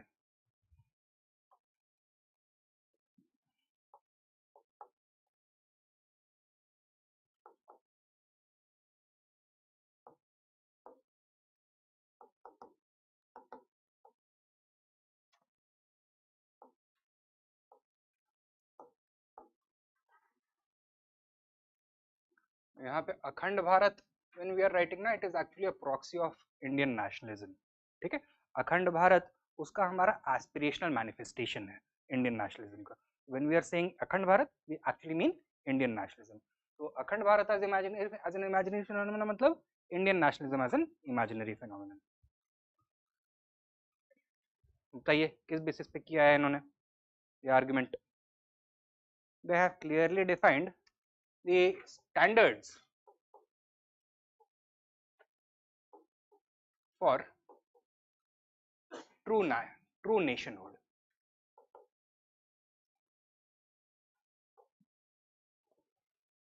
तीन चीजें बोली हैं उसमें, तीन इंपॉर्टेंट क्राइटेरिया. क्या क्या? First of all cultural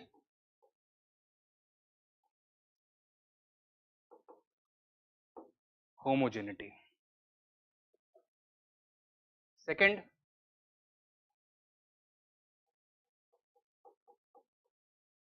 fixed borders, well-defined territory. And third,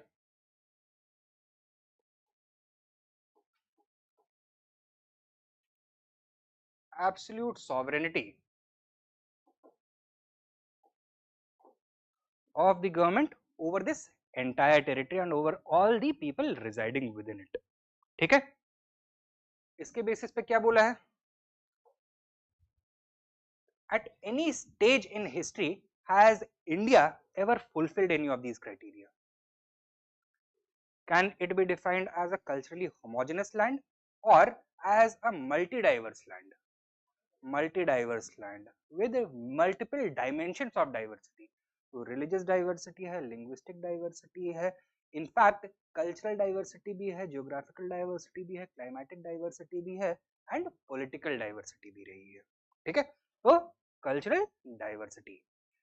Has India or any of the governments who ruled over India have had a fixed well-defined border with non-changing boundaries? No. तो हमेशा Indian history में जो peripheral regions होते थे they were always seen as frontier regions. तो वहां पर कभी भी ऐसा नहीं सिचुएशन होता था कि एक ही बंदे का, एक ही रूलर का कंट्रोल हो, rather overlapping control between neighbouring powers. Then there were several pockets of autonomy historically speaking as well. ठीक है, अच्छा. Absolute sovereignty, once again political unification कभी हुआ ही नहीं, तो एब्सोल्यूट सॉवरेनिटी का क्वेश्चन ही नहीं उठता है. Is this much clear? On this basis, these Western scholars have denied India or denied the validity of the very concept of Indian nationalism and its manifestation, Akhand Bharat. However, upon deeper analysis, a different picture emerges. तो यहाँ पे आपको लिखना पड़ेगा कि upon deeper analysis,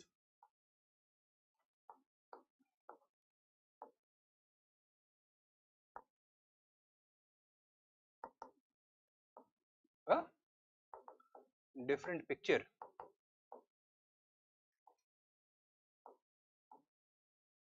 emerges.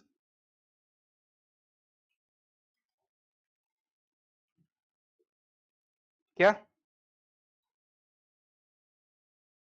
That the idea of Indian nationalism is not an invalid one, that Akhand Bharat is not simply an imaginary phenomenon. It has a historical as well as ideological validity. तो वो picture emerge होता है. किस basis पे हम बोल सकते हैं? That while it may be considered कि politically all parts of India were never under the rule of a single ruler or a single government, it is also true कि हमेशा उनके imagination में क्या होता था, उनका एस्पिरेशन क्या था? चक्रवर्ती सम्राट बनना, विजिगिशु वाला आइडियल फुलफिल करना, पूरे के पूरे जम्बू द्वीपा के ऊपर कंट्रोल एस्टैब्लिश करना, right? So we see the aspirational value of Akhand Bharat rather than the physical manifestation of Akhand Bharat as the basis on which we are going to judge whether it has any historicity or not. Is this clear?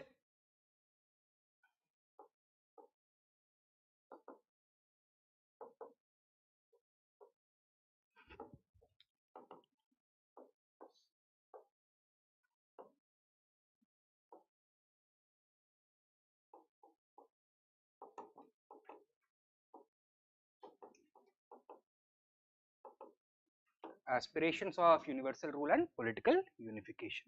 यहाँ पे आप ये concepts introduce कर सकते हैं, ठीक है? Further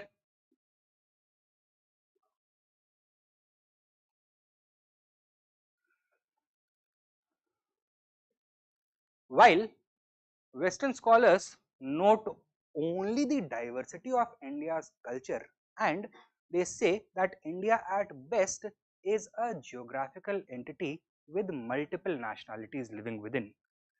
Indian scholars किसको promote करते हैं? They fail to see the unity within this diversity. और unity का reason क्या है? The historical cultural connections that people from different regions and different cultures have maintained with each other, either through trade or conquest or religious exchange, travel, the establishment of universities for delivering standardized education, etc. तो unity in diversity है, it is not only diversity. ठीक?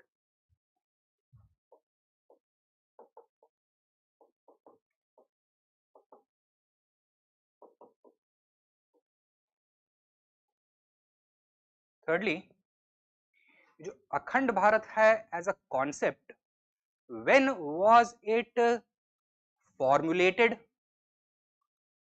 1920s में, ठीक है? क्या context था?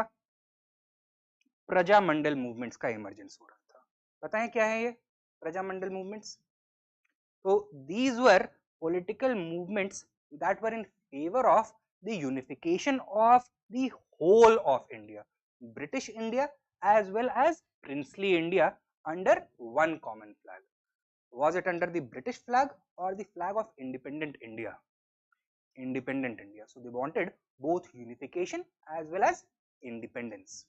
लेकिन the idea of independent India had already been expressed, sorry, of Akhand Bharat had already been expressed in an elemental, in an intangible form by Indian poets and scholars much before this.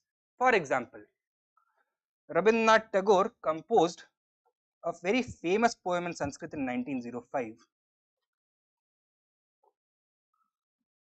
कौन सा? जन गण मन, ठीक है?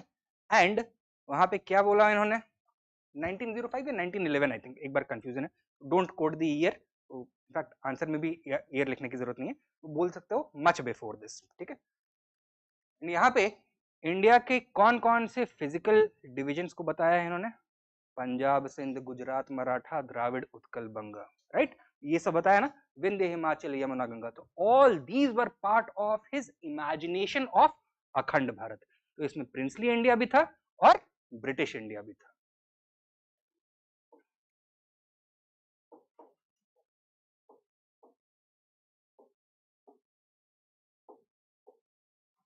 And lastly,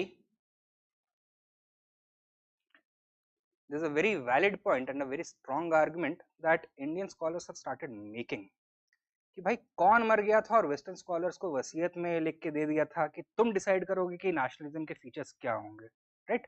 खुद के देश तो संभल नहीं रहे हैं, एंड हमें बताने चले हो you are a true nation, you are not a true nation, that idea you have to express. Obviously ये मवाली टाइप लैंग्वेज में नहीं करना है, स्कॉलरली लैंग्वेज में करना होगा उसको। तो you can say that the perspective taken by the Western scholars is a highly Eurocentric one.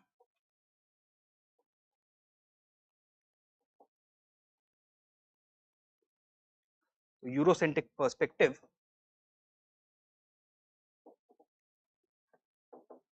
needs to be critiqued.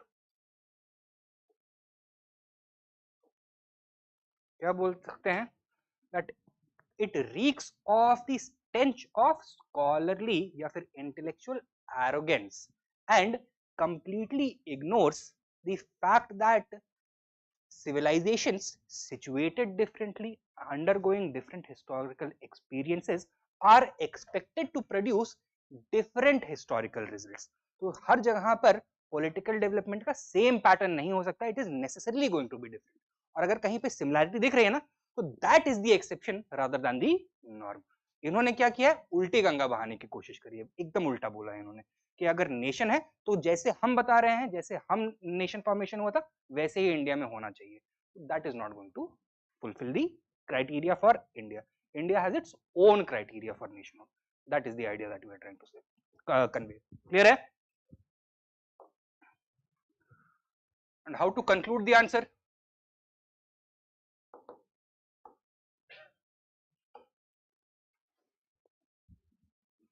तो भाई जब इतना जोर से पीट दिया आपने किसी को, तो आप बोल सकते हो कि नहीं भाई तू ही जीता है? नहीं ना, तो क्या बोलना पड़ेगा यहाँ पर कि भाई अखंड Bharat has as a political concept and a civilizational concept has distinctively Indian historical roots.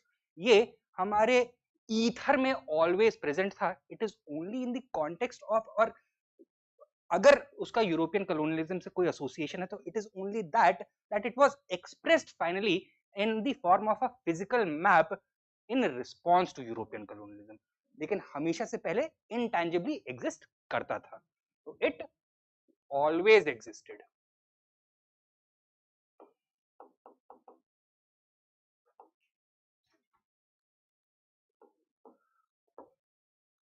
Only association with European क्या है क्वेश्चन में, नेशनलिज्म या कलोनियलिज्म? नेशनलिज्म. तो nationalism is also a proxy for European colonialism. यहाँ पे nationalism was that it was expressed in a tangible form in response to it. ठीक है? चले आगे.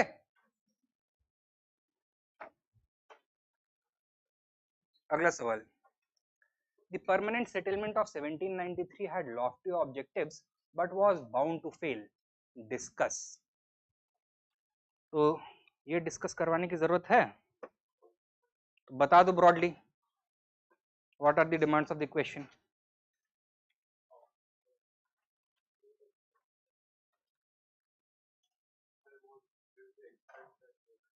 या एक्सपेक्टेशंस और आउटकम्स में बहुत बड़ा फर्क था. एंड यहाँ पे ऑपरेशनल वैल्यू का क्या सबसे सिग्निफिकेंट चीज होगा? एंड में आपको क्या बताना पड़ेगा? Despite having the best of intentions, why did the, और despite having the best of objectives, why did permanent settlement fail to fulfil its objectives? Exactly. तो इंटेंशन गलत था. ऑब्जेक्टिव्स आप जितनी भी बड़ी बड़ी बातें कर लीजिए, जब इंटेंशन ही गलत हो तो जितना भी वेल डिजाइन सिस्टम है it is ultimately going to end in disaster. ठीक है? That is going to be the final word on this.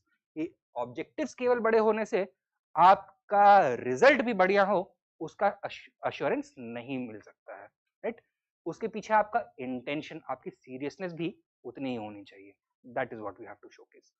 For the other details कि क्या अच्छे ऑब्जेक्टिव्स थे और क्यों फेल हुआ, I will ask you to refer to the model answer. Next question, how did the industrial revolution influence the colonial political, administrative, economic, social and cultural policies in India? Number 12.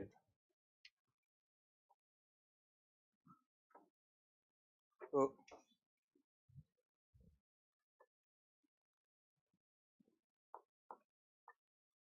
what is the demand of this question?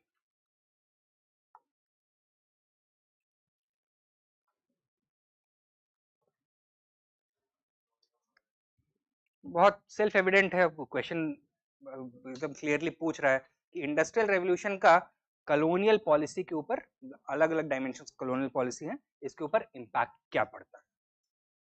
तो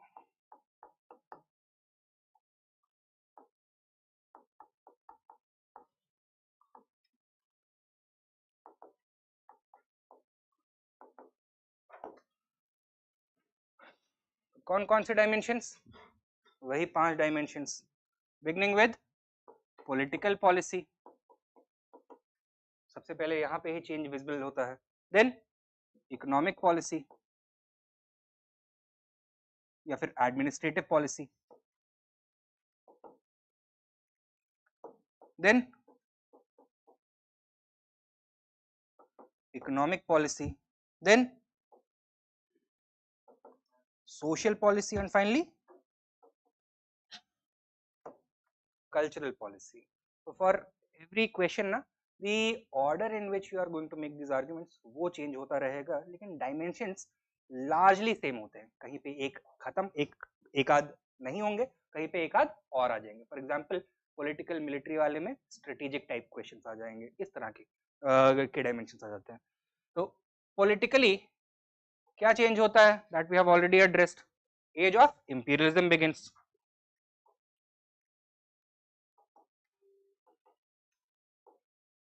Administratively, what major change comes? The company's role as a commercial entity ends and the company is transformed into a completely political entity. The you can say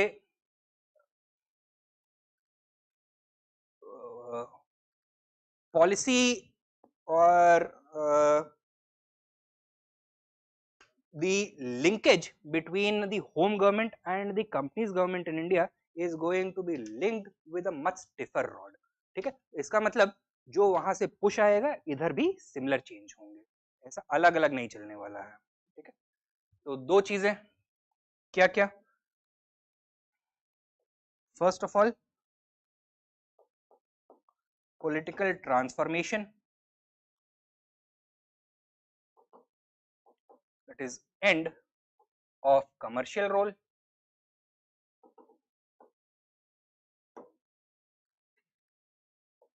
and greater policy coordination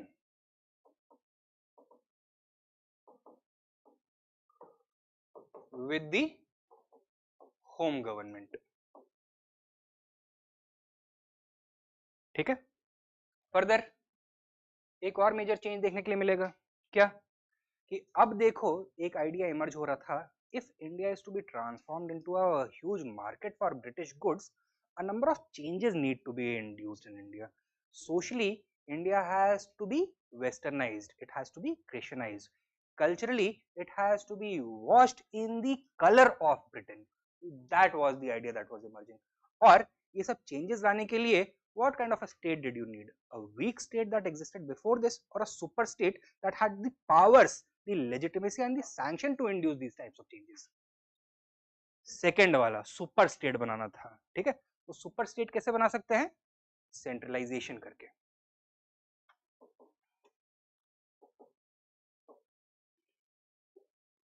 ठीक, economic change क्या होगा? British economic priority towards India had changed. पहले क्या था कि भाई profit margin को maximise करना है। अब क्या है, to open the Indian market for British products and to extract raw material from India. इसकी वजह से certain policies are going to be introduced such as one way free trade, deindustrialization of India, commercialization of agriculture etc. ठीक है, तो one way free trade, deindustrialization,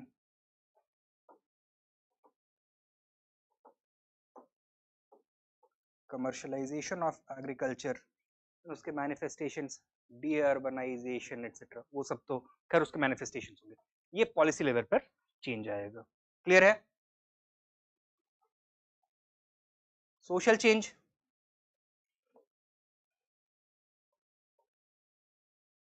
to encourage Indians to consume more British goods, क्या करना पड़ेगा? Socially Indians को ये बताया जाएगा कि British culture is superior, you should try to be more British, you should try to be more Western, because Westernization was defined as modern, as civilized, as progressive। ठीक है, अब सोशल पॉलिसी क्या आ जाएगा? Aggressive westernisation. ठीक है,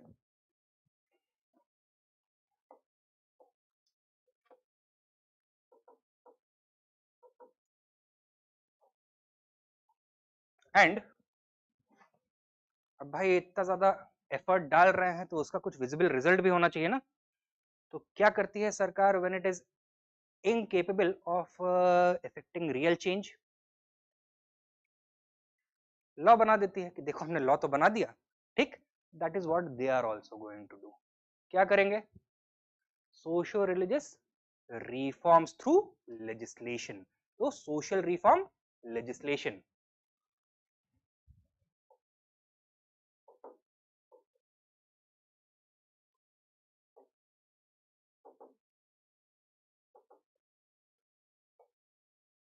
culturally policy में क्या चेंज आएगा? Before this what policy was adopted by the British? Orientalism. अब क्या पॉलिसी अडॉप्ट करेंगे? लिबरलिज्म। एंड इससे मिलता जुलता है इसका सौतेला भाई utilitarianism.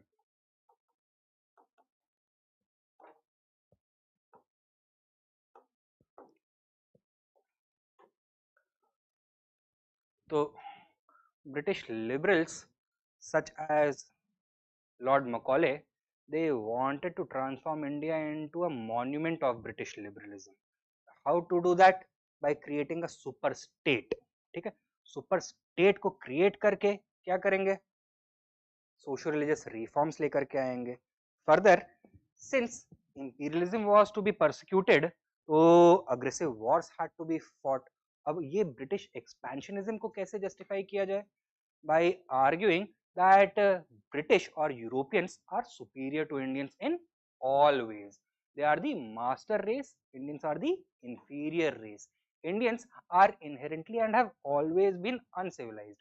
It is the responsibility of the white man to civilize them, right? तो लिबरलिज्म और यूटिलिटेरियनिज्म दोनों में ये चीजें कॉमन होती हैं, एक जहां पे दोनों डिफर करते हैं, क्या? एंड रिजल्ट क्या होगा? लिबरलिज्म में बोला क्या? Is there any opportunity for independent India in the future? No. क्यों? क्योंकि as soon as the British leave India, तो ये तो बंदर जैसे हैं, दोबारा अपनी बंदरगिरी करने लग जाएंगे। तो दैट वाज द आइडिया। ठीक है, तो इंडियन हैप्पीनेस को इंश्योर करने के लिए British rule in India is going to be a permanent necessity. Utilitarians they were a little bit more optimistic about Indians in the future. अभी तो नहीं, लेकिन हो सकता है 100 साल, 200 साल बाद, 1000 साल बाद इंडियंस इतने थरली वेस्टर्नाइज हो जाएंगे दैट वेस्टर्न रूल इंडिया में नेसेसरी नहीं होगा। ठीक है, तो that was the utilitarian ideal. Is this clear? समझ में आया है? How to conclude?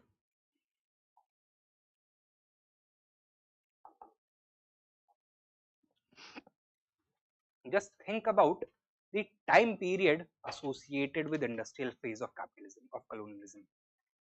1813 to end date क्या है? 1857। किससे इसको लिंक कर सकते हो? ये जो छेड़खानी करी उसका डायरेक्ट रिजल्ट क्या निकला? 1857।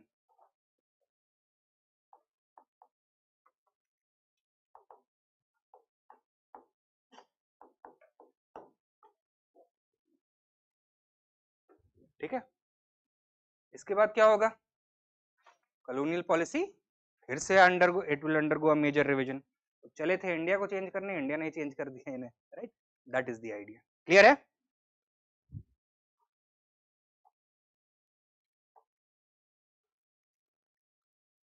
Next question, Wellesley was the real founder of British power in India. Discuss.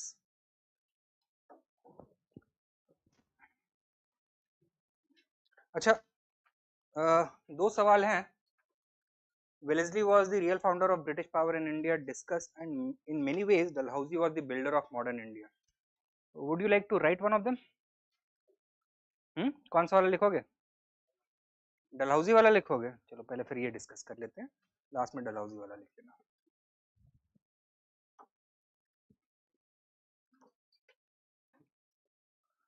What is the demand of the question?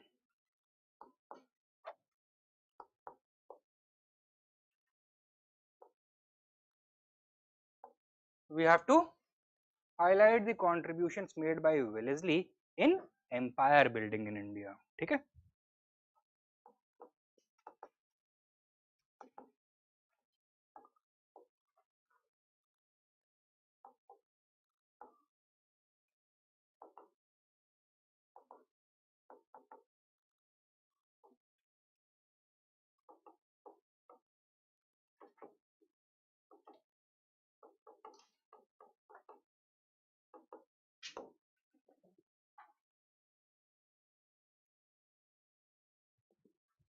How to begin?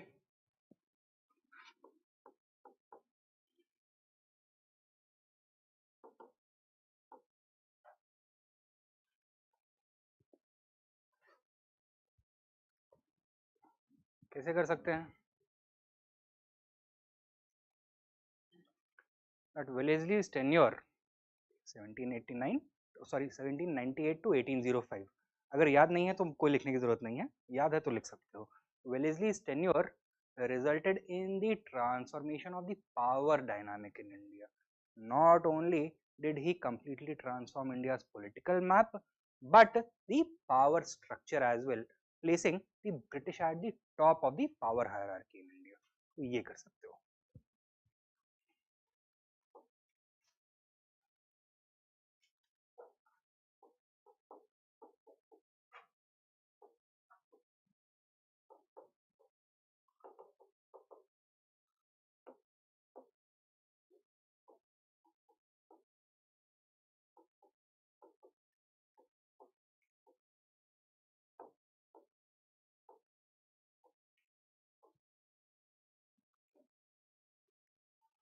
Leading many to opine that while Robert Clive may have laid the foundation stone of the British Empire in India or British power in India, its real founder was Wellesley. ठीक है? Then आगे his contributions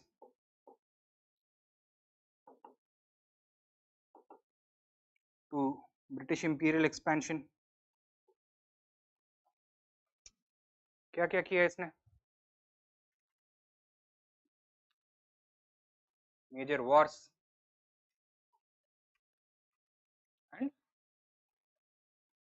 subsidiary alliance, responding to the Napoleonic threat. wars में कौन कौन से? The fourth Anglo-Mysore war and the second Anglo-Maratha war. With the fourth Anglo-Mysore war, he eliminated Britain's chief rival in India, and with the second Anglo-Maratha war, he irreparably damaged the strongest political contender that the British had in India at this point of time. ठीक है, तो elimination and neutralization. Subsidiary alliance, significance क्या है इसका? First of all, he was able to transform potential enemies into permanent friends, right? And for that, he did not have to fire a single bullet. ठीक? So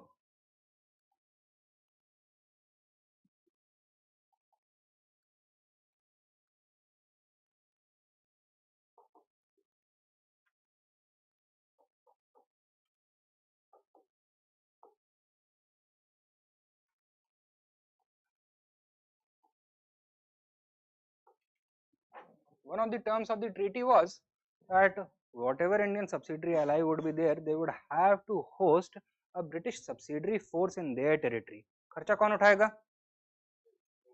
Indian ruler उठाएगा. मतलब क्या किया है इसने? मिलिट्री एक्सपेंशन किया है लेकिन कॉस्ट्स को आउटसोर्स कर दिया है. ठीक है, तो military consolidation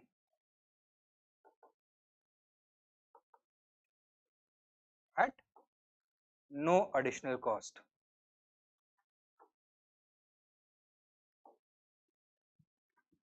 Thirdly, these foreign powers or these Indian powers had to surrender their foreign policy initiative to the company, right? ये सब कंपनी का जो कोर्ट ऑफ डायरेक्टर है वो डिसाइड करेंगे कि क्या फॉरेन पॉलिसी होना चाहिए, या फिर जो गवर्नर्स बोर्ड एट कैलकाटा है वो डिसाइड करेगा. इसकी वजह से होगा क्या? How are the British able to ensure their interests, ascertain their interests? Chief interest क्या है इनका? Trade, right? ट्रेड के लिए क्या चाहिए?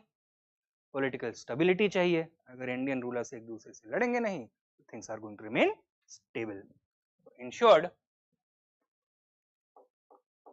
political stability in the long term, that aided British trade.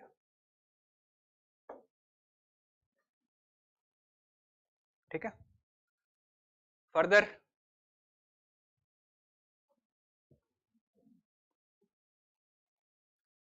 और क्या किया इसने?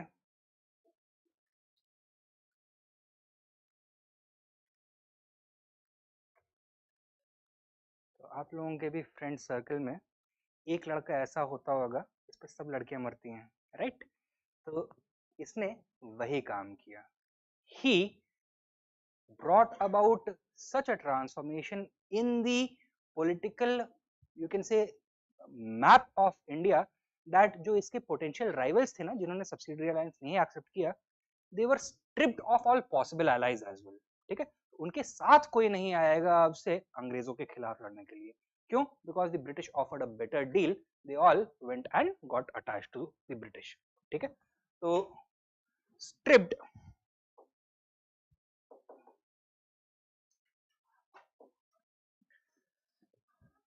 the rivals of potential allies.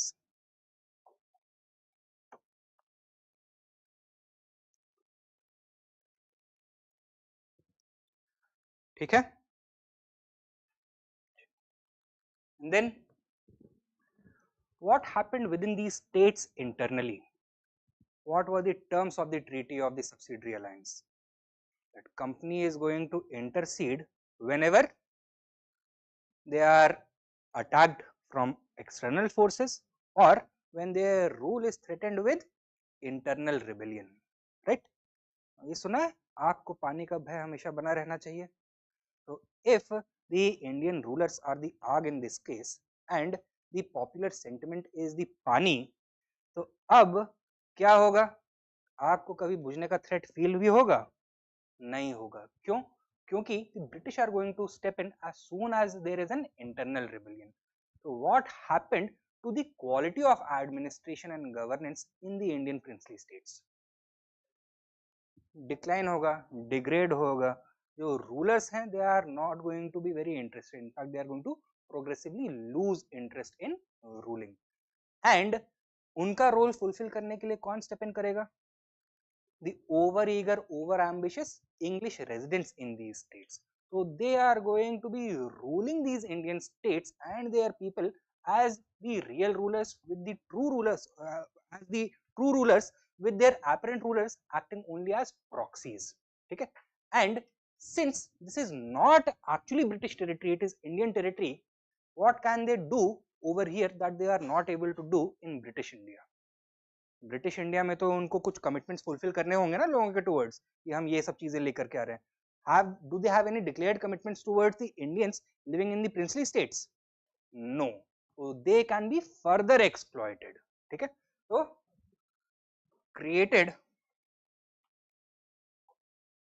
a dual system of rule that caused further exploitation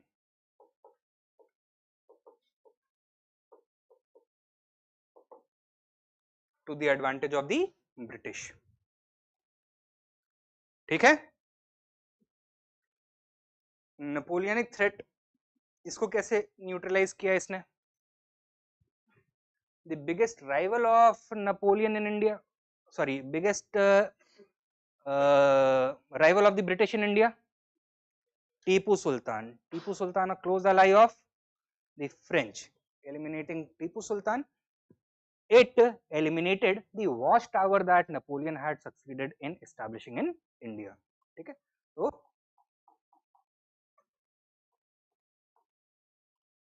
Tipu को एलिमिनेट करके further he ensured that there was no real threat of a Napoleonic invasion of India. How? The size of the British military apparatus increased substantially during this period, registering a roughly 4x increase. ठीक है, इसके 7 साल के tenure में. तो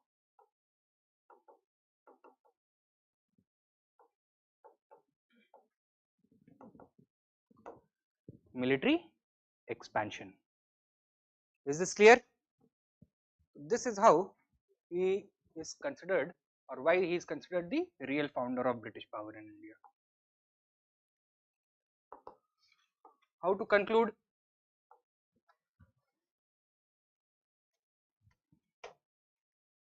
क्या बोल सकते हैं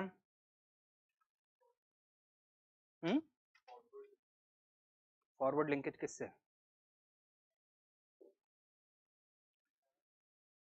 पैरामाउंटसी से. तो हम ये बोल सकते हैं, although the doctrine of paramountcy was introduced in 1813, इसका रियल आर्किटेक्ट कौन था?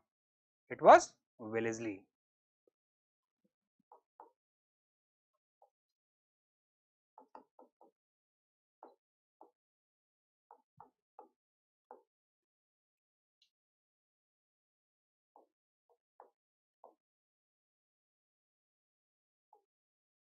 And how can we underscore this fact?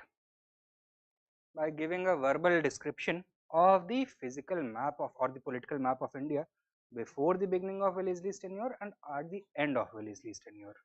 So when Wellesley arrived in India, the British controlled only 10% of the Indian landmass, roughly 15% of the total population of India. By the time he left India, the British were in direct or indirect control of roughly 50% of the total landmass. ठीक है, तो